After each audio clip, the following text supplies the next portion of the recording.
Welcome, welcome, welcome. Just setting everything up. We're gonna start partying.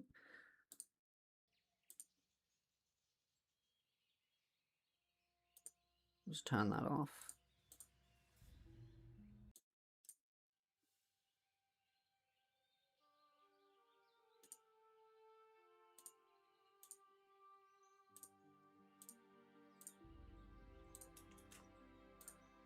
Alright, sent the link out.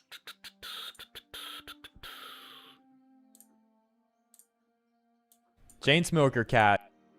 Grab that. We'll do a couple of small reactions. I just want to go over one of Hero Hayes' videos. This is about Jobless again. We'll talk about Jobless, but we're not going to talk about anyone specific. I do find it interesting that apparently everyone knows about a specific video made on me. Just ironic because I watched the shorts video on it because someone sent it to me in the Discord, my members' Discord server, and it was very obvious that it was taken out of context. Like, what a shock. Everything I said in that 26-minute long video got taken out of context.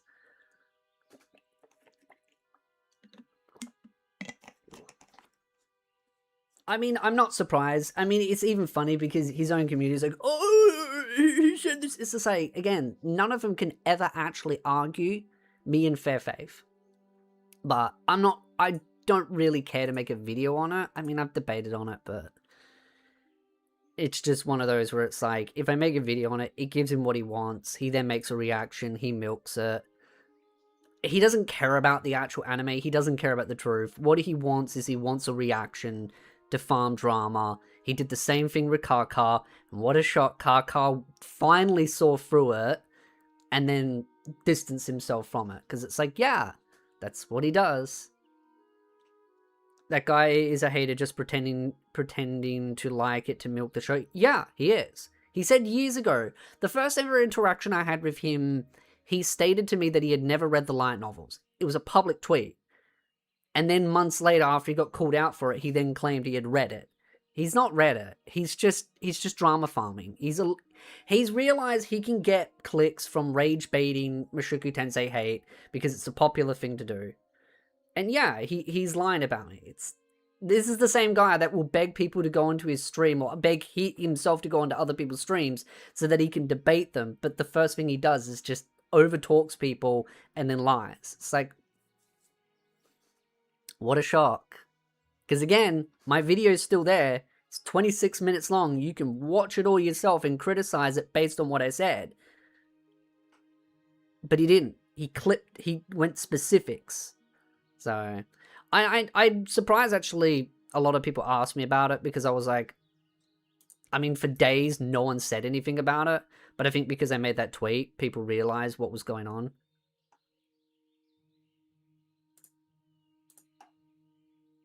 Yes, are toxic. Antibiotics are toxic.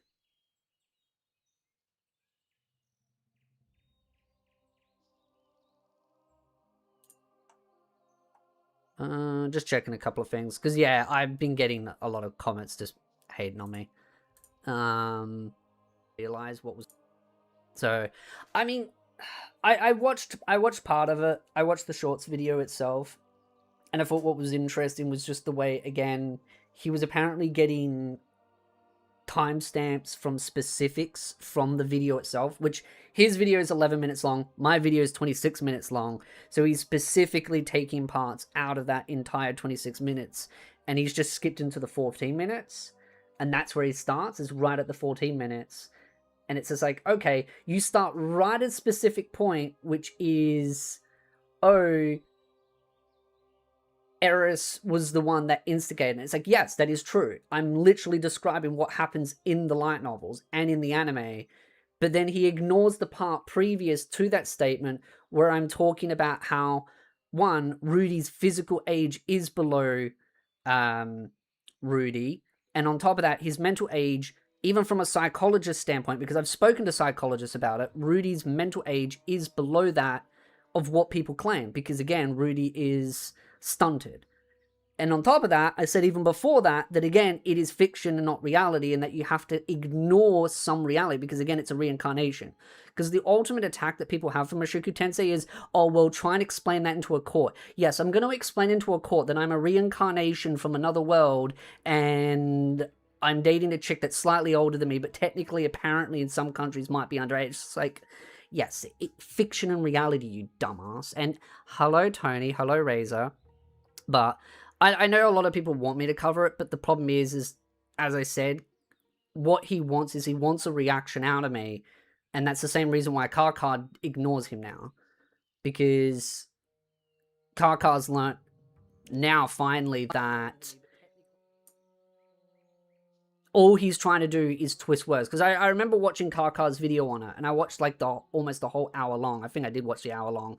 And Karkar basically says the things that I've stated for 2 years ago. El Historian always takes people out of context, he twists words, and then when you call him out for it, he then goalpost moves, and then cries victim, and then goes, oh, well, you're the P word, and it's like, okay, where did I specifically say that? Like, but then that's when they get the little snippets and all the little other parts out of it, so... have a good one, mate. Back to my own stream. Have fun in your stream. But yeah, so tried to explain it to my Taurus cousin, who's a child therapist, by the way. It didn't work. I mean, not every psychologist and therapist is that great, especially when a lot of them are politically captured these days. I mean, there are therapists and psychologists that defend making kids transition even though when it affects their mental health worse. And it's just like, yeah, people can look to which psychologists and therapists they want to see, but I'm more likely to actually look at someone that's actually got a bit of intelligence behind them. So one of the things I want to go over is I want to react to most offensive line in anime. It's only 2 minutes long. And then I want to go over Leon's video, which is 22 minutes long, because I have a special place in my heart for Zelda Ocarina of Time, and I really, really, really want to see what he has to say, so I saved it from last night. I just want to pull up just some things real quick, because YouTube be YouTube. I'm just trying to work out.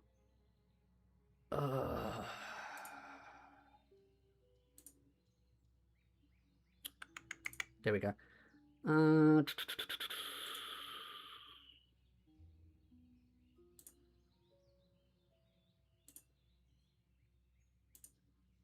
Yep, there we go.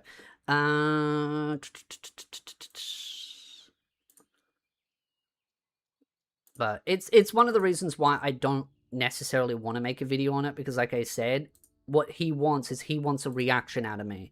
And as soon as I give him a reaction, he's going to instantly take what I say out of context again. And as soon as he takes that out of context, it's a vicious cycle. No matter what I say, it's not going to do anything, right? What's the point of making the video? Debunk it? If you've watched my video, you know what I said. The only people that are going to be like, oh, you're this word, and it's like, yeah, great. You didn't watch the 26-minute long video. And I've already had people going in there, you defended Rudy, and it's like, nope, I deliberately stated in the video that I'm not defending Rudy, I'm explaining why he is the way that he is.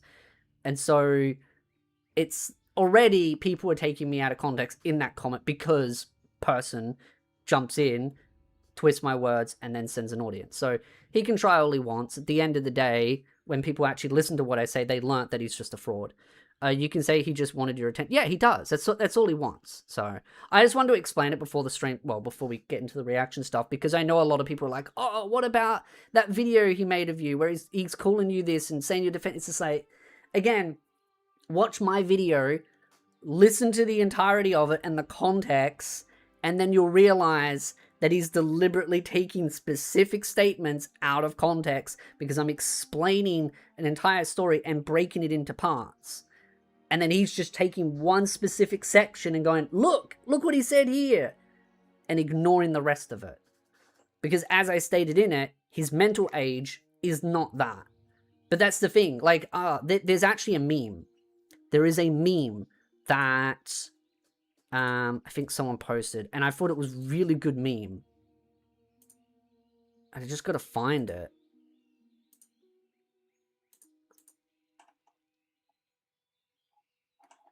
Because there is also another tweet that's literally bringing up the point that I was calling out. I want to find the it's a meme, because there is a tweet where someone's doing exactly what I'm pointing out, and they're doing the opposite effect. People watch short videos nowadays. Yeah, and that's the thing. That's how he gets people. He makes short clips of it, takes person out of context, and then no one cares to actually listen to the entirety of the context, because God forbid anyone actually having an attention span beyond a bloody rock or a goldfish. But that's the point. I mean, this is literally the tweet here that proves the whole hypocrisy in itself. Remember, people are angry at Rudy because his mental age is that of a 50-year-old. This chick is ancient as far as age goes. She's super old, right? If you know the story, you know how old this chick is. She's super old. You can't even defend this. She is literally built like a child. So when it comes to Rudy, his mental age is 50. But when it comes to her, oh no, her mental age doesn't factor anymore. It's her body type. And this is exactly the problem with these people. They are hypocrites. They are hypocrites. Because it's rules for thee but not for me kind of thing. Like, they apply the rules whenever they feel it's necessary. It's cherry picking. And I probably will make a video on this specific tweet, but there was a meme where they do like the two different examples of like, oh, this character's body type is that of a child. It doesn't matter if she's a 1,000-year-old lolly. And then you go to Rudy, it's like, oh, but his mental age is 50 years old. It doesn't matter that he has the body of a 12-year-old. And it's like, this is exactly the issue. These people do not apply the rules fairly. It is a double standard that these tourists apply. So, hi Patrick. I mean, there's a load of subset of people aren't here to understand. They just want to hurt people. It's not them trying to reach. Yeah, exactly. That's exactly why I don't see the point in the video addressing his video. I will make a video probably on this tweet because I want to talk about it with my own audience and give them a good example of the hypocrisy. But there is no point trying to address his community because his community doesn't care about the facts. They just... Literally, his community is the one that took it out of context and showed it to him deliberately so that he could take it out of context. So his community is more than happy to lie on his behest and twistings for him. That's why Karkar distanced himself, because Karkar realized finally, after all this time, that that's what he does, that he lies and twists information. Can't find anyone criticizing that. Nah, bro. Eleanor Lee's 400-year-old and is about to marry Cliff. Yeah, and no one criticizes. I have seen people criticize that, actually. Bomber, 2879. I have, but that was like in season 2. And now no one really seems to focus on it because people are just focusing on Rudy. That's it. They're just focusing on Rudy because that's all they really care about. But I noticed apparently this got clipped and people are already taking that. But if you brought up Eleanor Lee's, probably someone will take it out. And that's the thing though, right? Eleanor Lee's is 400 years old. But you've also got to remember, her body type is a bit more voluptuous. That's why they don't really criticize. But might I add, she's still 400 years old and Cliff is quite young. So there's a massive age gap there. So why not criticize that? Because it doesn't matter to them. So, when you argue with hypocrites, it's a lose battle. They won't listen to you. They will only hear what they want to hear. Yeah, it's the saying I always have. People believe what they want to be true, not what to be true.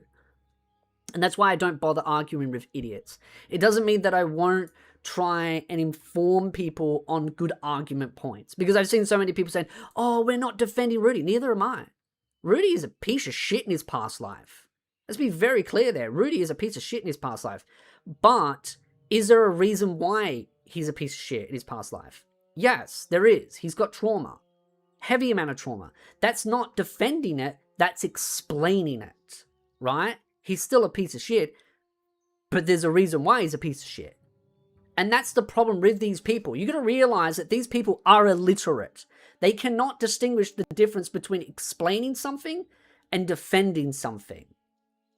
And that's the problem with these people. They cannot distinguish the difference. And yet they're meant to be light novel experts of literature. They're not. They're illiterate idiots. They're low IQ monkeys. I mean, these people would defend maps. I hate to tell you, Patrick, but some of them have. And might I add, and I think people have still got the screenshot, El Historian defended really bad predatory behavior. But then he turned around and claimed that people took him out of context when they showed his exact tweet. So he doesn't mind crying victim when people use him in context, but then doesn't mind taking people out of context. So... also, he changed. He's always been like that. I think he's just realized that there's... like, he's always been that kind of person.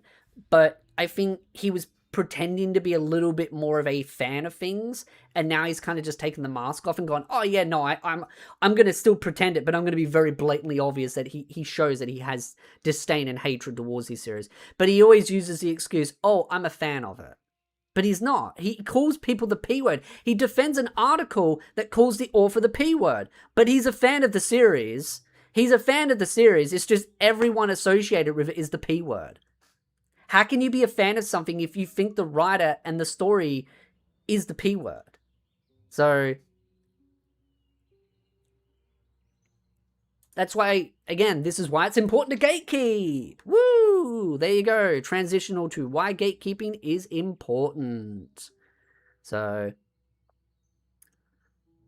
I know they will defend real life abuse, but if it's fictional set, you know how many people that have gotten angry in my comments, Patrick, about me calling out the UK stuff and saying that I'm racist for saying maybe we shouldn't bring over third worlders that can't integrate into our societies and will end up doing R to children, men, like women and children. And then I instantly get called and attacked on it and say that the government shouldn't be censoring people and controlling people because they're just trying to silence us for calling out that stuff. That's the thing. Legitimately, people will defend horrible things on children just so they can pretend that they care about children. That's how illogical these people are. And might I also add, if the person in question is such against, adults marrying children, then maybe he should criticize his own country, since a certain country that he came from literally still does child marriages and arranged marriages. You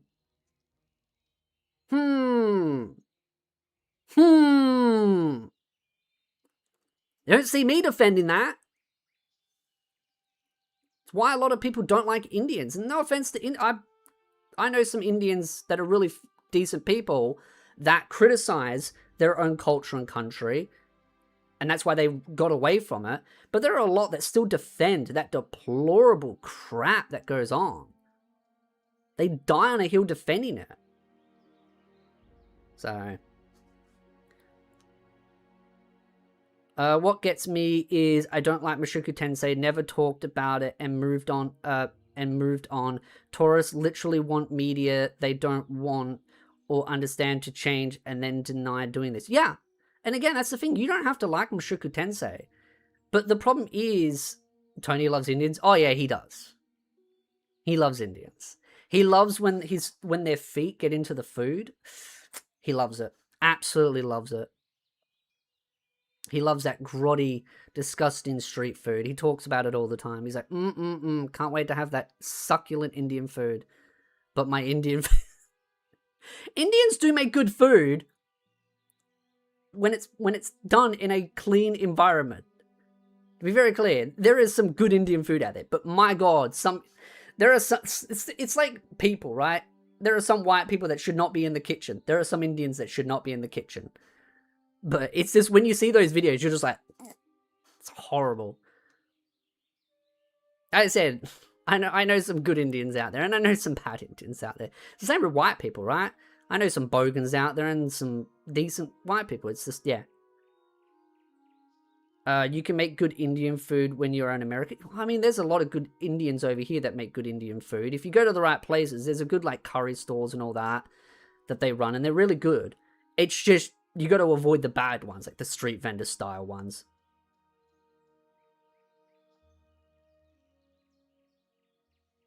Why do those people keep using the same defense of the food though? I mean, it's a fun poke at, like, I mean, with Indians, poking at their food is an easy one to go with, like Americans when it comes to guns and healthcare. Like, that's the two things that people always like have a jab at with Americans, is like healthcare and guns.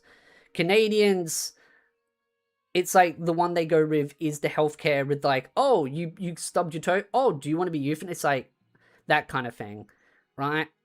And then we're like Australians, it's like, I don't even know what Australians get bagged on other than our accent. Guns are awesome. I agree. Guns are awesome. The British improved curry when they brought it to their country.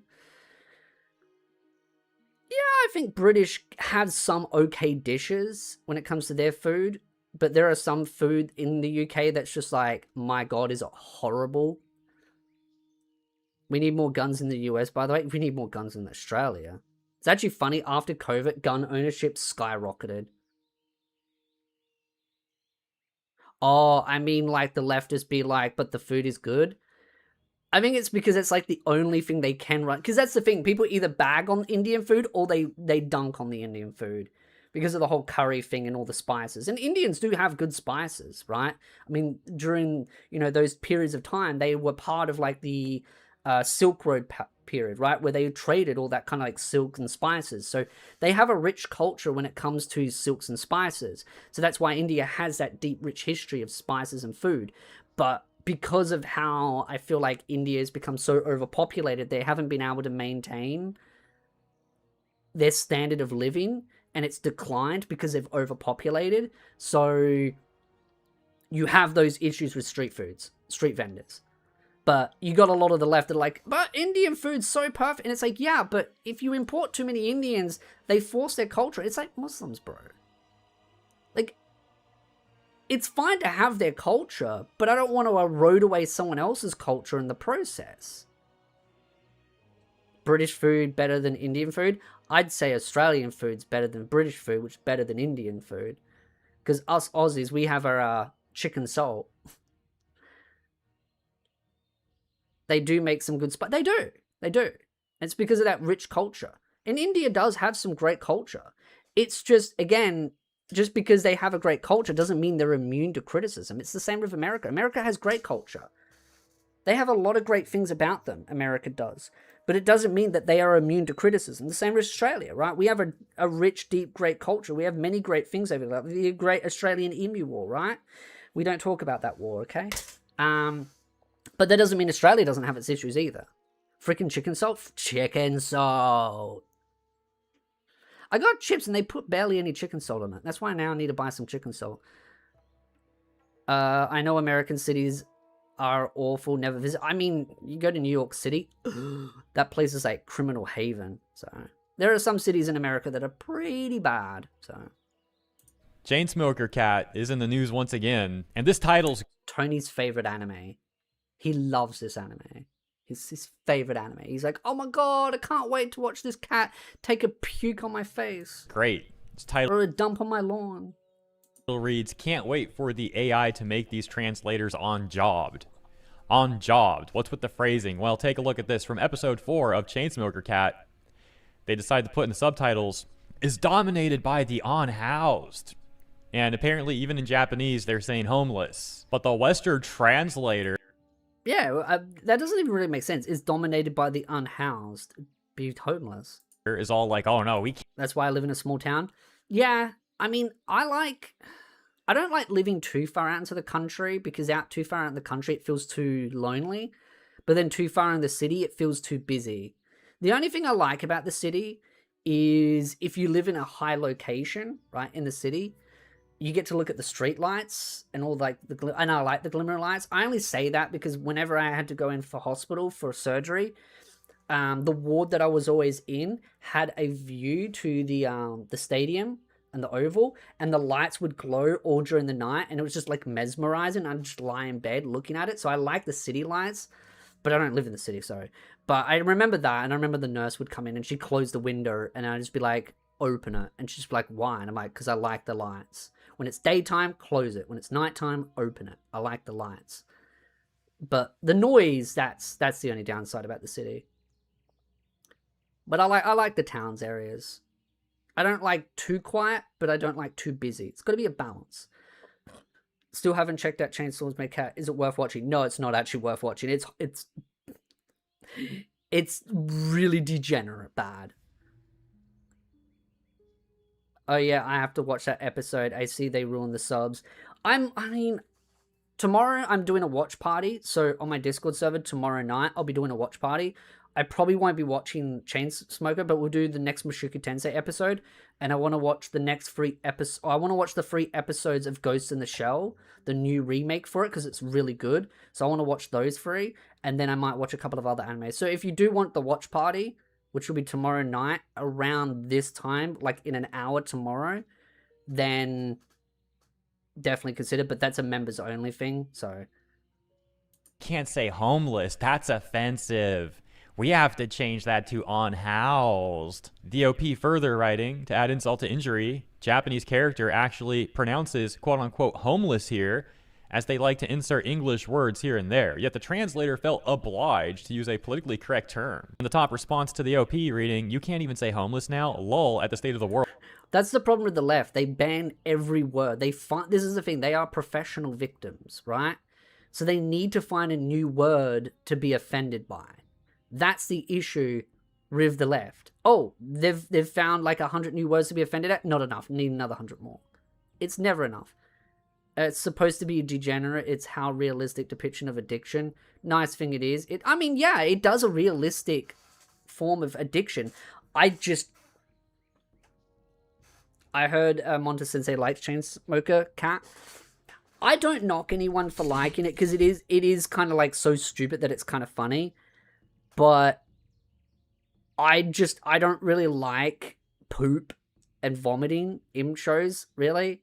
And just the amount of poop and vomiting things in it, and like pee things, I'm just like, I don't know, it's just personal taste, I'm just not really into it. But it's probably because, again, it does depict your addiction realistically. It really does. It depicts addiction and someone that's just completely stopped caring about life and reality.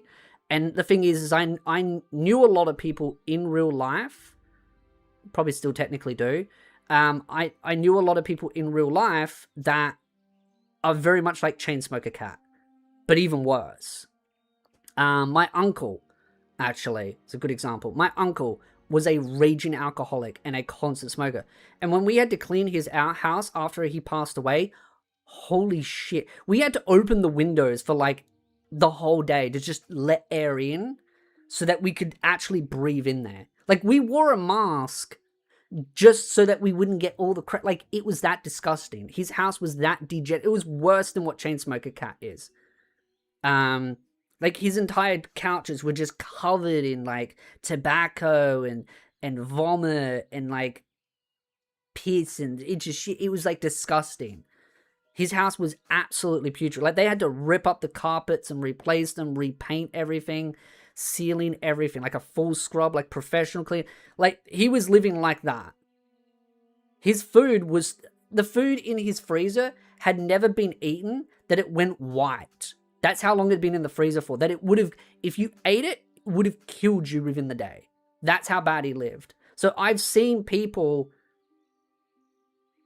like Chainsmoker Man or Chainsmoker Cat. So it's why I don't like watching the anime, is because I know people that have lived worse than that cat. And I've seen what addictions does to a person. Might I also add, he had brain damage from a motorbike accident, so that's why, and he just lived off of the benefit that he got from that accident. So he just basically lived a degenerate. I mean, at the end of the day, I guess he was happy, and that's all that matters, but it's not a life I could ever imagine living. It was just, yeah. So it's why when I look at Chainsmoker Cat, I think of that, my uncle, and I'm just like, yep, no, can't watch it. Because, yeah, I remember going to his place, and it was just, you generally felt sick the moment you walked into the house. I still remember when I had to clean it after he passed away, because I got my friend Ace, we drove his car with the trailer, and we had to like put everything in the car, and we took everything we could salvage. Like, we threw all the clothes and everything, because it was just like, it stunk, it was putrid. But we like salvaged the furniture and some of the white goods and stuff and whatever we could, because things were broken, the smell, crap everywhere. It was just, yeah. Have you read JoJo? No, but at some point I'd like to. But yeah, I hope that explains it. You know, bit of a story time with me. Yeah, I understand. Yeah, I mean, yeah, I'll leave it at that. World now. Well, this is not actually something new. It's been going on for Have you read D. Gray Man? No, but my friend has the mangas for it. years already. I say this as someone living in LA. I'm familiar with this term because in LA, the city for years, like I mentioned, has been pushing this term on housed. But they're very inconsistent. Like, you still generally see homeless used more. You want the kicker? Check this out. Audit reveals LA's failure to track billions in homelessness spending, raising accountability concerns. A new audit exposes Los Angeles' failure to track $2.4 billion in homelessness funds, sparking accountability concerns. Now, obviously, homelessness is not just an issue in Los Angeles, obviously. And people We have a big homeless problem over here too, and it's never getting fixed because bloody governments mismanage money. Tax you more, try and claim they're going to fix homelessness, mismanage the money, then go, oh no, we need to do more, tax more. And it's just an endless cycle. There's so many more effective ways to fix homelessness, but that's like a political topic on this. Pushing the terminology of on-housed is also not just in Los Angeles. But this is a great example of how horrible, how corrupt, how fake these virtue signalers are. So the same people that brought you, oh, we're going to change homeless to unhoused to not be offensive, to be politically correct. It's such a stupid word to use, and instead it's unhoused. Yeah, the person's homeless. It's not an offensive word, it's a state of fact. It's homeless. You are homeless. Lost track of $2.4 billion that was supposed to aid homeless people. And yeah, lost track, probably more like massive levels of fraud. But hey, at least the anime didn't say homeless. It's okay, everybody. It's okay. The anime character didn't say homeless. Now, one comment would say that it's bait and the official sub doesn't use that line. But on the R anime... they did the same thing with PST. They kept changing that word when it was originally meaning shell shock. Yeah. It's because the left just find words and they just get offended at like the most minuscule dumb things. Episode 4 discussion, people are talking about also seeing that line of on house. Let me know what you think about the latest. Have a wonderful weekend. Oh, I wonder if... I don't know how long this video is. I was curious about it. Japan is very upset with Trash Taste. I was going to cover this. And I still kind of maybe thinking about covering it. Because I saw the tweets for this and I saw the whole drama. You know what? We'll go over this because I am actually genuinely curious. It's like saying unalive instead of... Yeah, I see that one all the time. It's also like how people get rid of male and female out of video games and they go gender A and gender B, or gender 1 or gender 2. There's two genders, male and female. There's nothing wrong with that.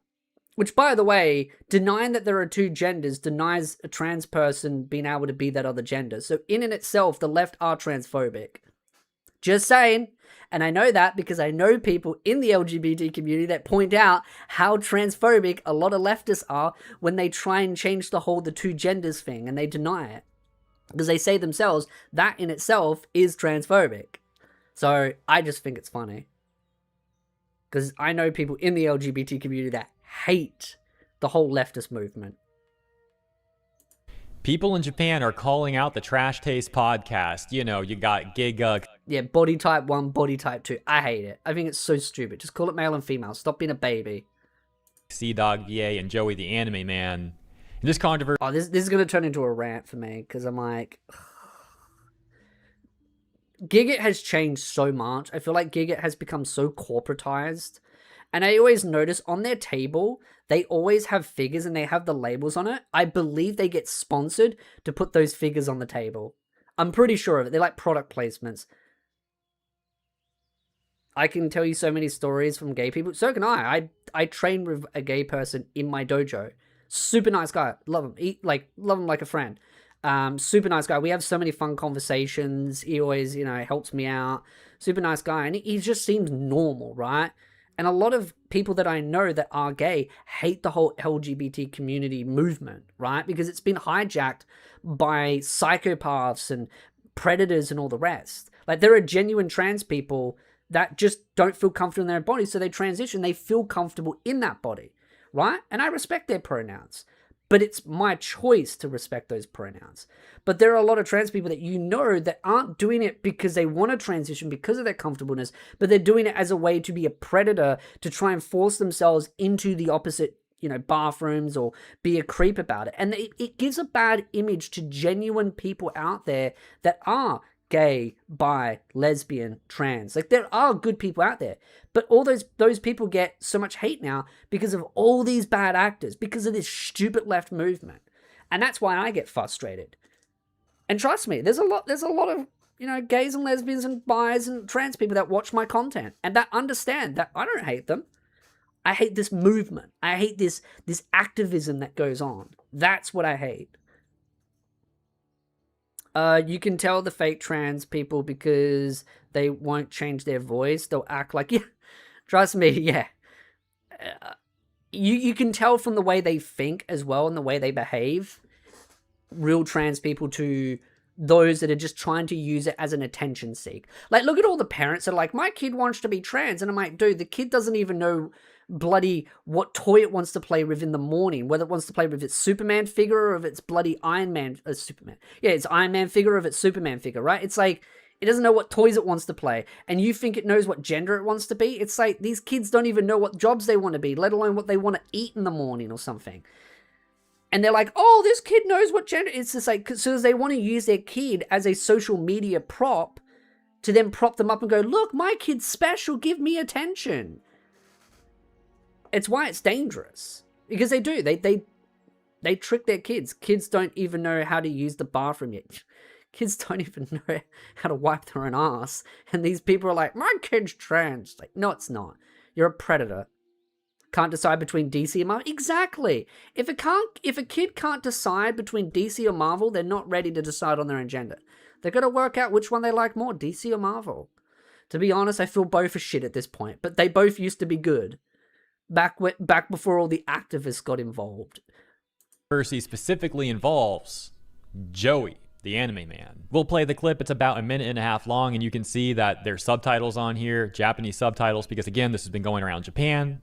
And then I think it's funny that a group of people that live in Japan are generally not liked by a lot of people in Japan. It's almost like they live in Japan as a prop to try and pretend that they care about Japanese culture and anime. Wow. And might I add, Japan is very expensive to live in. It's very expensive. The taxes are really high in Japan. It's why their economy is completely shot. It's why, in my opinion, why their birth rate is absolutely trash. Because their taxes and everything is so high and so shit. So no one can afford anything. And these LARPers and grifters live in their like lavish lifestyles. Because they get all this money handed to them. I'd love to live in Japan. I really would. I would love to live in Japan. But it is an expensive country to live in. Personally, I just like to be rich enough that I can go on constant trips there as a tourist. That's what I want. I just want to go there all the time as trips. I don't necessarily care to live in Japan. I just want to be able to go there as much as I want. And maybe make my house more, Japanese. I love Japanese culture. I used to be into Japanese culture and architecture well before I ever got into anime. Because I used to study Japanese before I ever watched anime, other than being a kid. You don't have to live amongst other tourists in Japan. Don't they live among other? Yeah, they do. They're part of a whole friends group. They all basically live it's a whole clique group. But like I said, I just would like to visit Japan a lot because I love its culture. The anime man did not change for the better. Somehow his opinions got worse with age. That's because he became disgruntled and egotistic as he got bigger. That's why. The bigger he got, the bigger his ego got. And I know that because if you look at his past, he used to have different friends group. And as he grew, he kept changing friends group as he outgrew them. And on top of that, he just attacks the anime community so much now. I know Connor and Hassan simp, he wants to call out the rich, but he is the rich. Yeah, they are the rich. They're the filthy rich. Especially inheritance tax, no way to pass on anything to your children. Yeah, I know about that because I know someone that lives in Japan and they told me that they want to get out of the country and go back to America because the inheritance tax is so stupid. It's like generally stupid. There's like, you have to do special things to get around the inheritance tax. So what they do is they put it in like special funds. So it's no longer owned by like the person, it's owned by a corporation. And that's why what they do before the parents deceased, especially the rich ones, they pass everything on before, and I think this is one way, there's other ways of doing it, but they pass things on to the kid before it. It's like an inheritance thing of being like, oh, okay, well, I'm getting old now, I'm handing the business over to you before I pass away, that's your inheritance, and then they go off and retire and they keep a little bit for themselves. So that way, it doesn't get taken by the government. Like I said, Japan has so many issues with it. We'll take a look at what Japanese people are saying about it. Like, why is like so many anime set in high school? Why is that? Like, is that a cultural thing? Because it's made for people in that age. It's like people complaining about shomans and being like, oh my god, why are shomans made for young boys? Because it's literally the age demographic. It's made specifically for that group. Spirited, did you saw the video on Words of Paradise talking about the remake Reborn of Ocarina of Time? It's right here. I'm planning to react to it next. It's next on the list. Yeah, it's a cultural. Like the inheritance tax is like 55%. Jesus Christ, that's ridiculous. Yeah, and welcome to the chat. I did see you before. But yeah, it is ridiculous. There shouldn't be an inheritance tax. It should be 0. Maybe if you want to say 5-10%, but 55, no. And I don't think there should be an inheritance tax. I don't think there should be one, period. Because again, it's an inheritance tax. The point of it is for the person to inherit it. And that's why they do what they do. They have these special trust funds. They work around loopholes.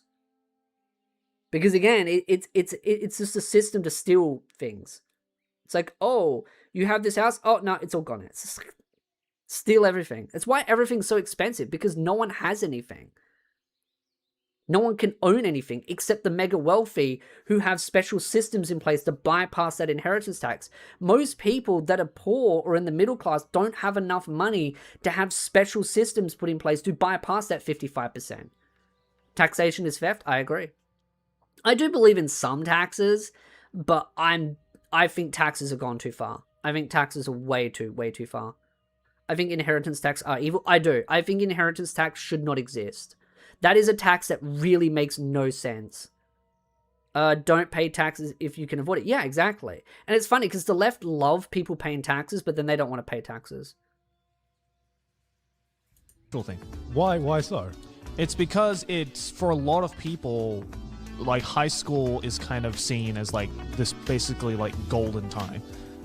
You know what's funny is Joey is meant to be the person that understands Japanese culture. And is meant to, you know, oh, his family's like half Japanese or whatever. And then again, he lives in Japan. He's meant to understand the culture. He's meant to have relatives associated. But yet he doesn't even understand shit that goes on in the anime community. And this is exactly what I've been saying for years. Joey is out of touch with the anime community and has been for years now. He has been out of touch with the anime community for years. Right. Yeah. I believe taxes should be voluntary, like these social programs. It should be voluntary so that you know the actual percentage you can spin on the people who need the system. I mean, this might be controversial. Taxes do need to exist to some degree, but I feel like certain taxes need to exist within a certain framework that are realistic and balanced. But I feel like there is too many taxes. They're too out of control. It's like, for example, you look at a city, right? Like back in the medieval days, right? They'd have a city, it'd have its big gates, its big stone gates, and there'd be entry points. And they would charge you a fee for merchants to go in and out. That is a form of tax, right? So it allows them to maintain maintenance for things like roads, infrastructure, security, etc. So a form of tax can exist within a certain framework. But the problem is that governments have gone too far where they tax your living, your water, your energy, your food, just every time you spend money, every time you make money, every time you save money, when you die, right? When you go to the hospital, like there's always a new way for them to tax you over the dumbest of things. Oh, you own a car? Another tax. Oh, you're using the road, oh, get another tax. Like in Australia, we have 2 different types of taxes on fuel. We have GST, which is 10%, and then we have a specific fuel subsidy, which is like, I think I worked it out, it was like 30 to 40%. Like we pay up to 40+% on taxes on fuel. That's stupid. That's why fuel costs so much. And then you have to pay GST on electricity. There's balance, and balance and realism doesn't enter into the government's cuckoos. No, it doesn't. And I do think some tax systems should exist to allow for a healthy infrastructure and system in place. The problem is that governments have gone way too far. And there are just some tax systems where I'm just like, no, that's just pure theft. Like inheritance tax, that's theft. That's just pure theft. But at the same time, people want a inheritance tax so that the super mega wealthy have to pay their fair share. But here's the problem. They find ways around it. A government can't take inheritance tax if the person that passes away has nothing because they've already passed it on to the kid. That's why they have things like trust funds. Because it's no longer in the name of the parents. It's in the name of an organization that then takes care of the family. I got 4 of my ex-social accounts back. Well, there you go, Penny Zen. Thank you for the $2 super chat. Much appreciated, but welcome back. Got 4 of my ex-social... I find it funny. So many people got banned on that, and then now they're slowly unbanning them, but still not even banning the bots. The wealthy do take the fair share, making a business. And and that's the thing. Here's the thing. I think governments need to be smarter with how they use money. And I use an example of certain countries in Europe, certain countries that have things like sovereign wealth funds, right? Where they tax their resources, right? So they're like, oh, we've got a lot of gas, or we've got a lot of coal, we've got a lot of oil, we've got a lot of uranium, or copper, or gold, or whatever resource they have. And they tax the resource within the land from the corporation, and then they take that money and then they put it into a sovereign wealth fund. And then they use that sovereign wealth fund to then build infrastructure, fund education, fund healthcare, and all that. Because then you then insert that money into the open capitalist market, and then you use it to make money back the same way people invest into a company. They invest into the market, they get money back, and then they use that money to then give benefits to the people. Now, not every country has natural resources to get that from, but there are other ways that countries can make money in a fair and balanced way to create sovereign wealth funds to allow themselves to give things back to the people, right? That's one way that I think government should be able to use a healthy tax system in a healthy way to make money. Because it's called trade. And they invest into the economy, they invest into businesses, they invest into the global market, and then they make money back. It's like how any person invests in the market. It's just the government thinks that just taxing people is going to solve the problem. When in reality, if they actually use sovereign wealth funds and invested into an economy, they wouldn't have half of these problems. They'd probably have more money than they know what to do with. And the economy wouldn't be inflating so much. That was not a lot of people who have good business and able to spend money in government. And that's another problem is governments overspend. They waste money. They're inefficient. Government should be as efficient as possible. They're highly inefficient. But, I mean, on the topic with Joey, I just think he's out of touch with the anime community. I know, I got off topic. It's like, for a lot of people, high school is like, the whole thing of like, in the West, of like high school is like, usually movies that are based in high school in the West are based off bad memories. Yeah. Being like, oh man, my high school fucking sucked, blah, blah, blah. There were all these shit people, the jocks, the bullies, blah, blah, blah. Right? That's the norm in the West. That's because people in the West love drama flicks. It has nothing to do with whether, they had a good upbringing or not. A lot of people like drama flicks. So they jump on that.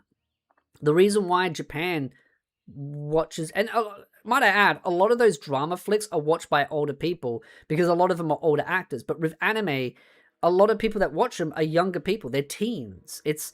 They're watching romances about stuff within like their own. And might I also add is that a lot of drama flicks, even in the US, well, all the high school ones, they're not all drama flicks, right? High School Musical is a great example. Actually, funny enough, I was watching clips of Smallville, right? That's a superhero movie about a guy in high school. And it's not like all drama. It's just about him living his normal life and being a superhero. Like, there's a lot of like high school stories or high school dramas that aren't really drama or negative focus. They're just like the day-to-day life of being a high school student, right? It's just slightly different culturally themed because most of it's America driven. There are some, I've seen some Australian, some UK ones, etc. But anime ones, again, it's just different, like how they go about, because Japan has a different culture, right? They have a cafeteria. We don't have that over here, or America has slightly different ways of doing things. They have club activities, right? But Americans, they have like their football, their sports and all that. While Japan has a different sort of structure and culture. But I think a lot of Japan, again, the people that watch high school romances or high school animes in Japan, animes are just younger, right? It's like shonen animes are made for young males. That doesn't mean that older people can't watch romance animes in high school setting. I watch a lot of high school romances because I like high school romances.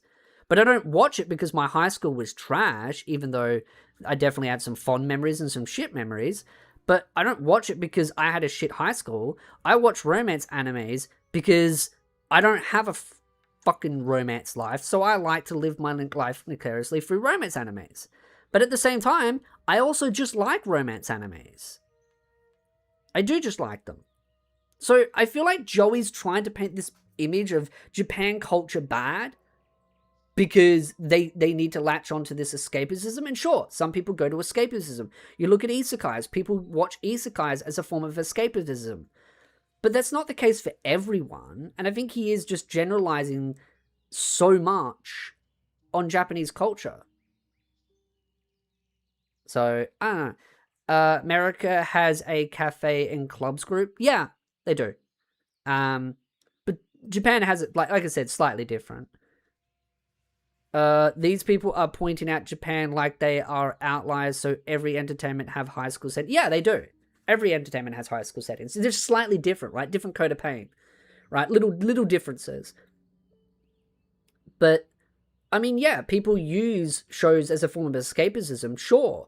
But it's not necessarily someone's using a anime romance school setting as a way to escape the fact that they had a bad high school. Sometimes people use animes to just escape the fact that they are in a shitty work life. It has nothing that maybe someone had a good high school upbringing and they use it as a way to reminisce on the high school. Someone had a shit one. There are many different cases examples, and I feel like Joey's using a broad stroke for it in general. I feel like he's generalizing, and I think he's using the wrong generalization in and itself. So in Japan, it's glorified because to a lot of people, high school was a really fun time with like friends they'll never get back, and like because it's also the last years of that person being young and free. I mean, I liked high. I don't really think that's the case. He's been disingenuous as usual. I don't really agree with him. I just don't. I just feel like it's kind of misplaced. Like, he's trying to paint this whole idea, once you're out of high school, life sucks afterwards. And I mean, in this economy, sure, but I don't think that's the reason why people watch romance animes in a high school setting. I also do think most people that watch romance high school animes are just people in high school. That's it. I just think a lot of them are in high school. So, I don't know. I just... I don't know. High school, but I'd have to see the numbers to see what the age demographic are for high school anime watchers.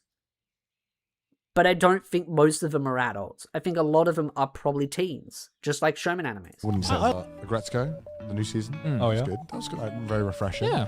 Depressing as always. Depressing as fuck, yes. Which is great to see because it's like And see, this is the problem. They're just watching a lot of depressing animes that are mainstream. They don't watch a lot of the others. I can guarantee you none of these guys in that podcast have watched something like Alia Sometimes There's Feelings in Russian, right? I use that as an example. Or I'm trying to think of... I mean, you could look at someone like Gamers as another example. and you fought girls played online. I'm trying to think of the name of it, but you know, any type of like newer modern anime romance school setting, I bet you they don't really watch a lot of them unless it's like super mainstream. Like one of the only anime out there that will I watched romance animes while I was in high school. Yeah, and most do. And I think that's generally the main demographic. I don't think it's working class people using it as a way to reminisce on their past. I think it's just a lot of teens watch it. And some people watch it as well. I think there's a lot of different groups, but I think the main group is just high school students watching high school animes. actually like commentate on adult life in Japan and be realistic about Yeah, it. but it also says a lot when it. I'm trying to get into romance mangas, but I don't know anyone to get into. Tried or avoid mainstream ones. I mean, I have a lot that I watch. I don't read a lot of them because a lot of them are light novels, and I have too many light novels that I'm reading right now. But I mean, there's a lot of good anime ones that you could probably use to find light novels and mangas that you might like. No one knows about. Cafe. Oh, yeah, Cafe Maid Terrace is a good one, but it's not so focused on a high school setting, but more focused on a cafe in itself. But it is students in high school, to be very clear. They are in the age demographic of being high school students. That's a manga, Cafe Maid Terrace, and it's a finished manga too. So if you want that, watch that. Love the series. Starts off rough because the girls don't like the main protagonist, but as you go through it, absolute peak. That's another good one. And the author also wrote the manga for Yamadan and the Seven Witches as well. I believe it's that one. I think it is. If not, read it anyway, because it's another great romance anime about witches in high school setting. Another one is... Oh, what's the other one? Shigemori. Love Shigemori. That's another great one that's in a high school setting. So there are a bunch. Absolutely. But in Japan. Yeah. Is that true? It is. It's so Yeah. Japanese, but like it's such a good take on the Japanese. Hogwarts is both a middle school and high school. Yep, it is. Yeah, it's work life. awesome. How awful it is. Yeah. Yeah. Because, like, I mean, I could turn around and just look at the mangas and just... Because I don't have all my other mangas in the room. I mean, if you want to go for a classic, you can go through Nasika. If you want to go through another one, a really older one, Mayo Chiki. I was thinking Shigemori as well. Cafe Maid Terrace. Yep, Cafe Maid Terrace. Yamadan and the Seven Witches. Oh, Boarding School Romeo and Juliet. Because that's like a Romeo and Juliet story in a high school setting. So if you want a high school setting that's a Romeo and Juliet, Boarding School Romeo and Juliet. That's another good one as well. I've got the full manga for that as well. That's a great manga series. I've done a review on that on my other channel as well. Those are just a couple, right, off the top of my head that I can think of, mangas that I have and ones that I've read and watched. So I highly recommend those. They're all different and they're all positive and they're fun. So... it's ironic that this is coming from the same company that, you know, made Hello Kitty, Yeah, right? just to put it into perspective, like アグレッシブレツコで stuff, and it's a shame that it's not being Japan, 'cause I feel like it could make waves. Maybe it's too real. I think it is. I think it's just purely the fact that, you know, a Japanese person will look at that and be like, I don't want to see this because it's just going to remind me of reality. And See, that's just stupid. That's just stupid. Because a lot of those shows that they're talking about are super popular. Yeah, some people can watch shows that have a dark grim on reality that they've got to deal with. And yeah, I think work culture in Japan is extremely toxic. Ironically, they live in a country that pushes that kind of mindset. But again, might I add, these are leftists. Joey, Giga, and Connor are all leftists that push this idea of, you know, becoming a slave to a government and overpaying taxes. The reason why... Here's a reality, Joey. You know why people are miserable in fucking Japan? Because they have to pay absorbent amounts of taxes. The same tax system that socialists and communists defend, which all three of you have actively defended people that push that mindset. Hassan Piker? So you want to talk about how bad all the work culture is in Japan? Then how about you stop being a raging leftist, you hypocritical narcissists?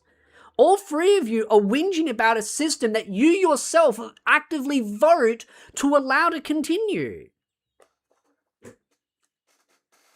It's so fucking stupid the way they're criticizing something they themselves actively vote for and actively participate in defending, and platform people that actively also defend it and promote it. Maybe if Japan's tax system wasn't so shit, maybe people could afford to fucking breathe. They support, but they actively do. Yeah, because I bet you they've got people that make sure they don't pay taxes. Spiritu have come for an inspection. I hear you are hiding enemies of the state. Are you not? Depends on which enemies of the state we're talking about. And in that case, I haven't done anything. I don't get what is the proposal solution for Joey's problem. College working won't target the younger demographic since kids won't understand adult doing. So we go back to elementary and see bullshit kids do. Yeah.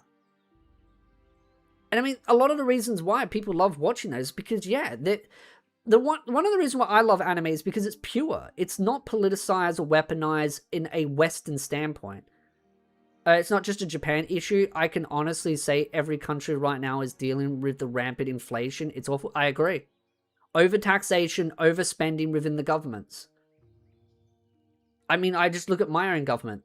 Our inflation is getting so bad that we keep getting interest rates increases because our government keeps taxing more and spending more, yet achieving nothing with spending more. They just keep wasting money. They don't even know what they're doing. And yet you get people like Friendly Geordie that are like, oh, but the Labour government's so amazing. Dude doesn't even know how to run an economy if a fucking instruction manual was placed in front of him. Neither does the Labour Party. But yet people are suffering. To a lot of Japanese people, that's not the reason why they watch anime. Interestingly enough, Joey's answer is basically the same answer you get from Google when you type in, why is so much anime set in high school? And Google actually sources Reddit, so Reddit comments, you know, as if that's factual. It actually sources the clip that we just watched from the Trash Days podcast and some other like YouTube stuff, Anime News Network, CBR. These are not really great resources. It's very like westernized stuff trying to answer this. Should we go into more of a Japan source that actually sources Japan? And for those that don't know, by the way, Google somewhat recently signed a... Google is not a good place to use anymore because Google uses Reddit. And I think that's what Hero is probably going to bring up. Google uses Reddit as a source to feed their AI, which is funny because I think Reddit's starting to realize that they're getting screwed over by Google because Google's using Reddit as a source to basically feed their AI for data and information, which is why Google's AI is so bad and so broken. It is horrible how bad Google is right now. People need to find other search engines because Google is really, really, really bad. Because again, it uses Reddit as a source of information. And Reddit's just a shithole. It's just a shithole of a place. Agreement with Reddit to use Reddit for training data for Gemini. So a lot of the time, and see, told you. This is a complete side note, by the way. This is like a very important issue, actually. A lot of the time when you Google something these days, it will source Reddit as if literal random people on Reddit and their random comments are factual sources of information. Yeah, but Google's been doing that for years as well. That's one of the reasons why I had to deal with clickbait articles because, and this is actually funny, by the way, because when I was still doing Will It Happen videos, Google would source the websites as a source, and those websites would make shit up about, say, like High School DxD Season 5. They'd make stuff up. But if you went to Grok, Grok would source me and say that I was debunking Google source. And it was so funny because Grok's just like, yeah, you should probably go to Spiritu. He's better. Don't go to Google because they're sourcing clickbait articles. And I was just like, Grok's based. Grok. Base Grok. That's even worse than Wikipedia. I've been using Yonder X and looking for other source engines. Yeah, we need new search engines. We need way better ones out there. Because it's so bad right now. Google is horrible with how bad it is. Which they're obviously not.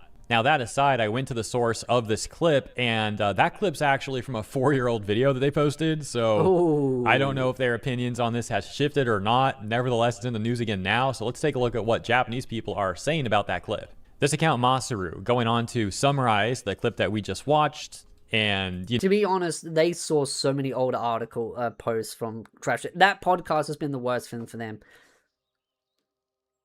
I mean, it's hard to make an alternative right now. Rumble was trying to be alternative, and then YouTube, but it's hard to be away from that. Yeah, I mean, getting away from YouTube and Google is hard. But I think YouTube is a little bit more harder to get away from. But Google, it's not like it's a place where everyone has to be, right? I think finding a better search engine is a lot more easier, but I don't really use Google as much anymore. I actually just use Grok a lot more. I just, source a lot of stuff through Grok, and because Grok finds articles and then double checks them. So that's why I generally find Grok a lot better, because Grok is like a search engine in itself. And I don't understand why. Actually, honestly, I wish they'd fix X and their algorithm. It's absolutely trash. But I don't know why they don't try and make their own search engine, because it could work. Just use DuckDuckGo. That's another good one as well. But I mean, Grok should get their own search engine, because at that point they kind of are a search engine already. I mean, you just go to it, you type it in, and then you get stuff. But they'd have to work at advertisement more. you know, they're talking about like, why is so much anime set in high school? Also, I think Trash Taste podcast is their biggest moneymaker, probably from all their sponsors, yeah, because they get a lot of product placements from it. I use Google sometimes. I still use Google just to look things up, like keyword search. Be like, okay, look up images of an anime, and then just search for the images. But I don't really go beyond too much of that. I might look up a couple of gaming questions for tutorials, but that's really about it. I don't use Google nearly as much. I use Grok a lot more. Cool. DuckDuckGo is as bad as Google. Okay, I don't use DuckDuckGo. I just, like I said, I use Grok. And the user going on to comment this: I think this is a pretty sloppy take on Japan. First off, people who still love school anime, even as adults, couldn't possibly have had, quote, fun high school days, unquote. If anything, the ones who truly enjoyed high school probably don't cling so strongly to school anime, even after growing up. Quick side note, by the way, I forgot to mention this currently at 3.6. Oh my. Whoa. My gosh, sorry about that. This currently has 3.6 million views on Twitter and 12,000 likes. I do use Google just to do like currency conversion. I need like a currency conversion calculator, so I don't use Google as much. So let's continue where we left off. In reality, plenty of people would say their school days were awful because human relationships and their range of activities were narrow with no escape. I do know Brave, because that's the browser I use, has a search engine. I don't use it, but I have heard it's touch and go. Sometimes it's good, sometimes it's bad. If Brave probably had a bit better, maybe I'd use that. Peace out, guys. Go to head work. Thanks for dropping by, Arion. Plus, Japanese people don't just watch anime. Dramas and movies dealing with working life, poverty, family issues, crime, healthcare, and politics are normally popular too. That is very true. That's what I was saying too. Like, animes and it's, yeah. There's a lot of reasons why people watch romance animes. Explanation that, quote, Japanese people escape into anime because they don't want to face dark realities, unquote, doesn't explain Japan at all. Manga's the same. Say that after watching something I wish I could read. Too many overseas anime fans talk about Japan like it's a country made solely of shonen anime. Yeah, that is a problem. A lot of people outside of Japan that watch anime treat like Japan is just anime, like it's its entire culture. And maybe because of the fact that I got into anime because of my love for Japanese culture and history, that maybe I was a little bit more balanced. But I do feel like Joey, Giga, and Connor really stereotype. They really do stereotype Japan, which is ironic because they literally live in Japan. And you'd think they'd have a better touch of reality. Yeah, that's a hoodwee moment right there, isn't it? That's a tourist moment right there, isn't it? And it is. That is a tourist, I would say, yeah, you could probably argue it's a bit of a weeb moment because they can't distinguish between fiction and reality. And they keep distinguishing the difference with, like, they keep thinking Japan is just like anime in itself. That does kind of make them a little bit weeby, but also just tourists. Even when they sell themselves as living in Japan, they're people with hardly any connection to Japanese society, just living within the foreigner community, like the three people in that video. Yeah, that's the point. They all live within their foreigner community. It's just basically, and this is why I wouldn't really want to live in Japan. I'd rather just visit Japan a lot. Like, if I was Asmongold rich, I just would love to visit Japan a lot.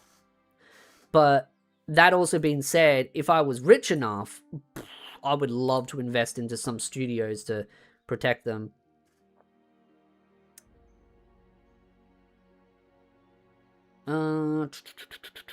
But yeah, like I said, it is one of those where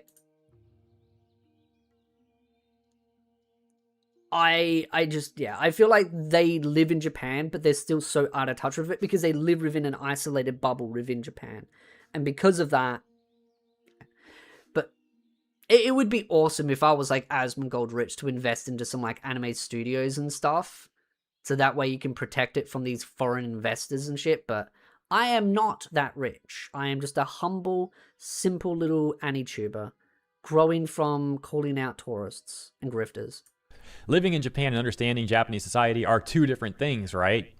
Don't go overthinking a few anime and your own experiences let you explain the values of over 100 million people. Look, the fact of the matter is there's a variety of I need to get Power World at some point. I want to play Power World. Should do a gaming stream of Power World. reasons why anime is sometimes set in high school.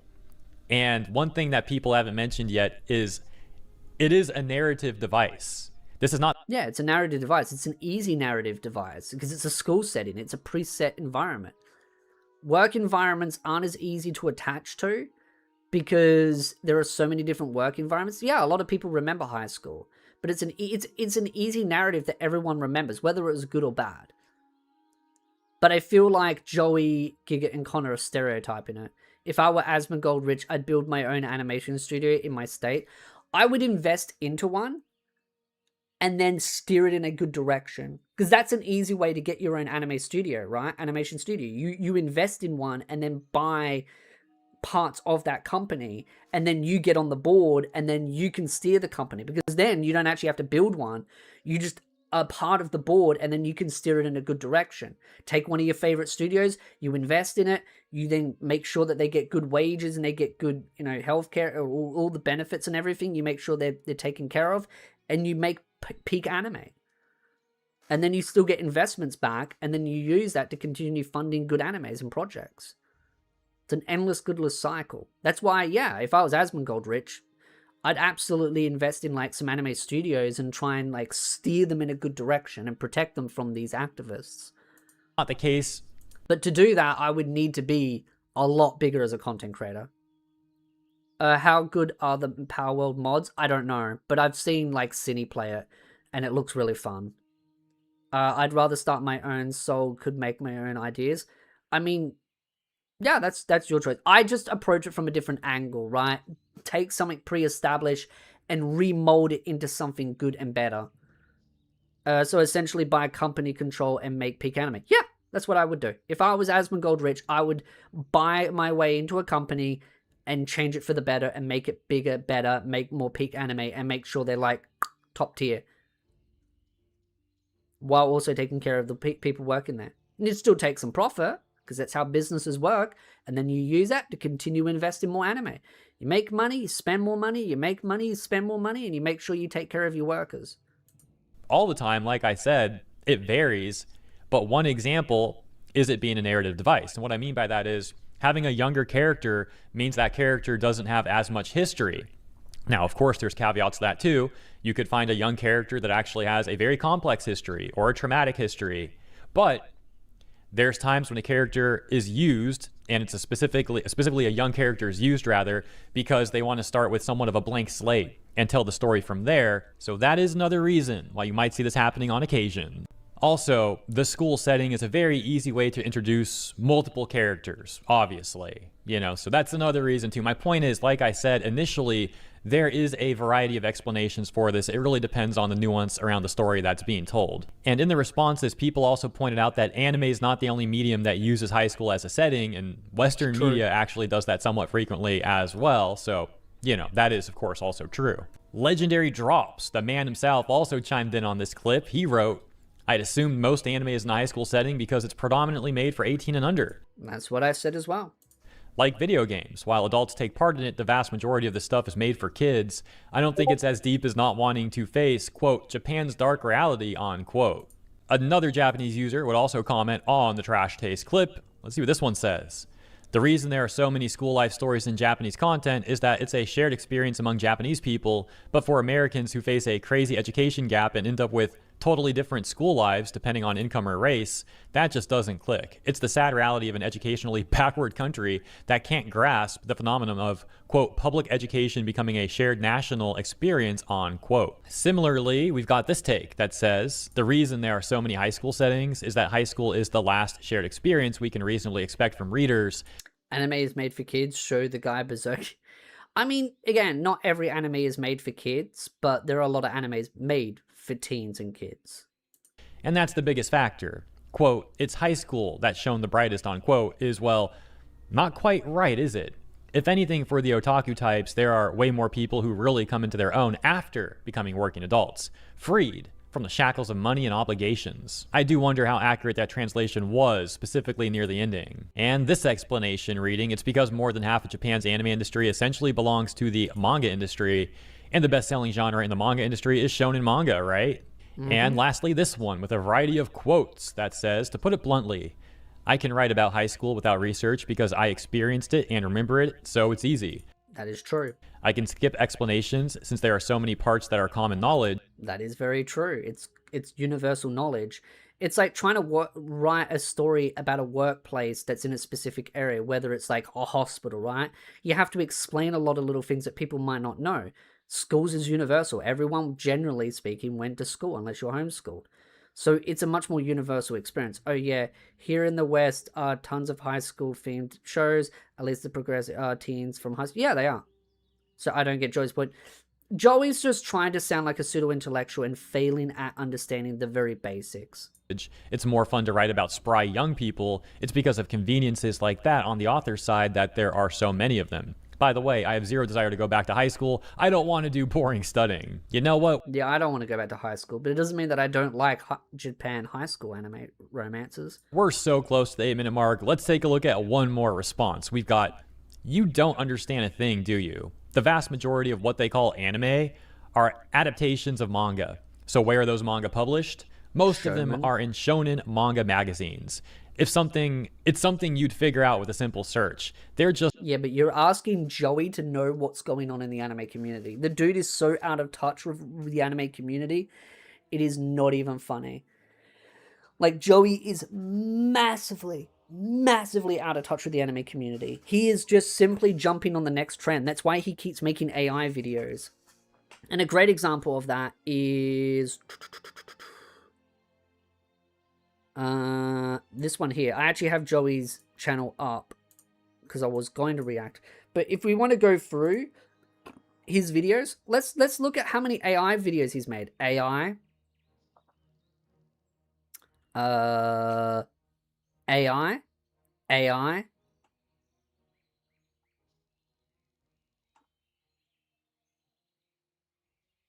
There's a couple. But you look at the amount of AI videos that he's making, you can see that he's jumping on the trends.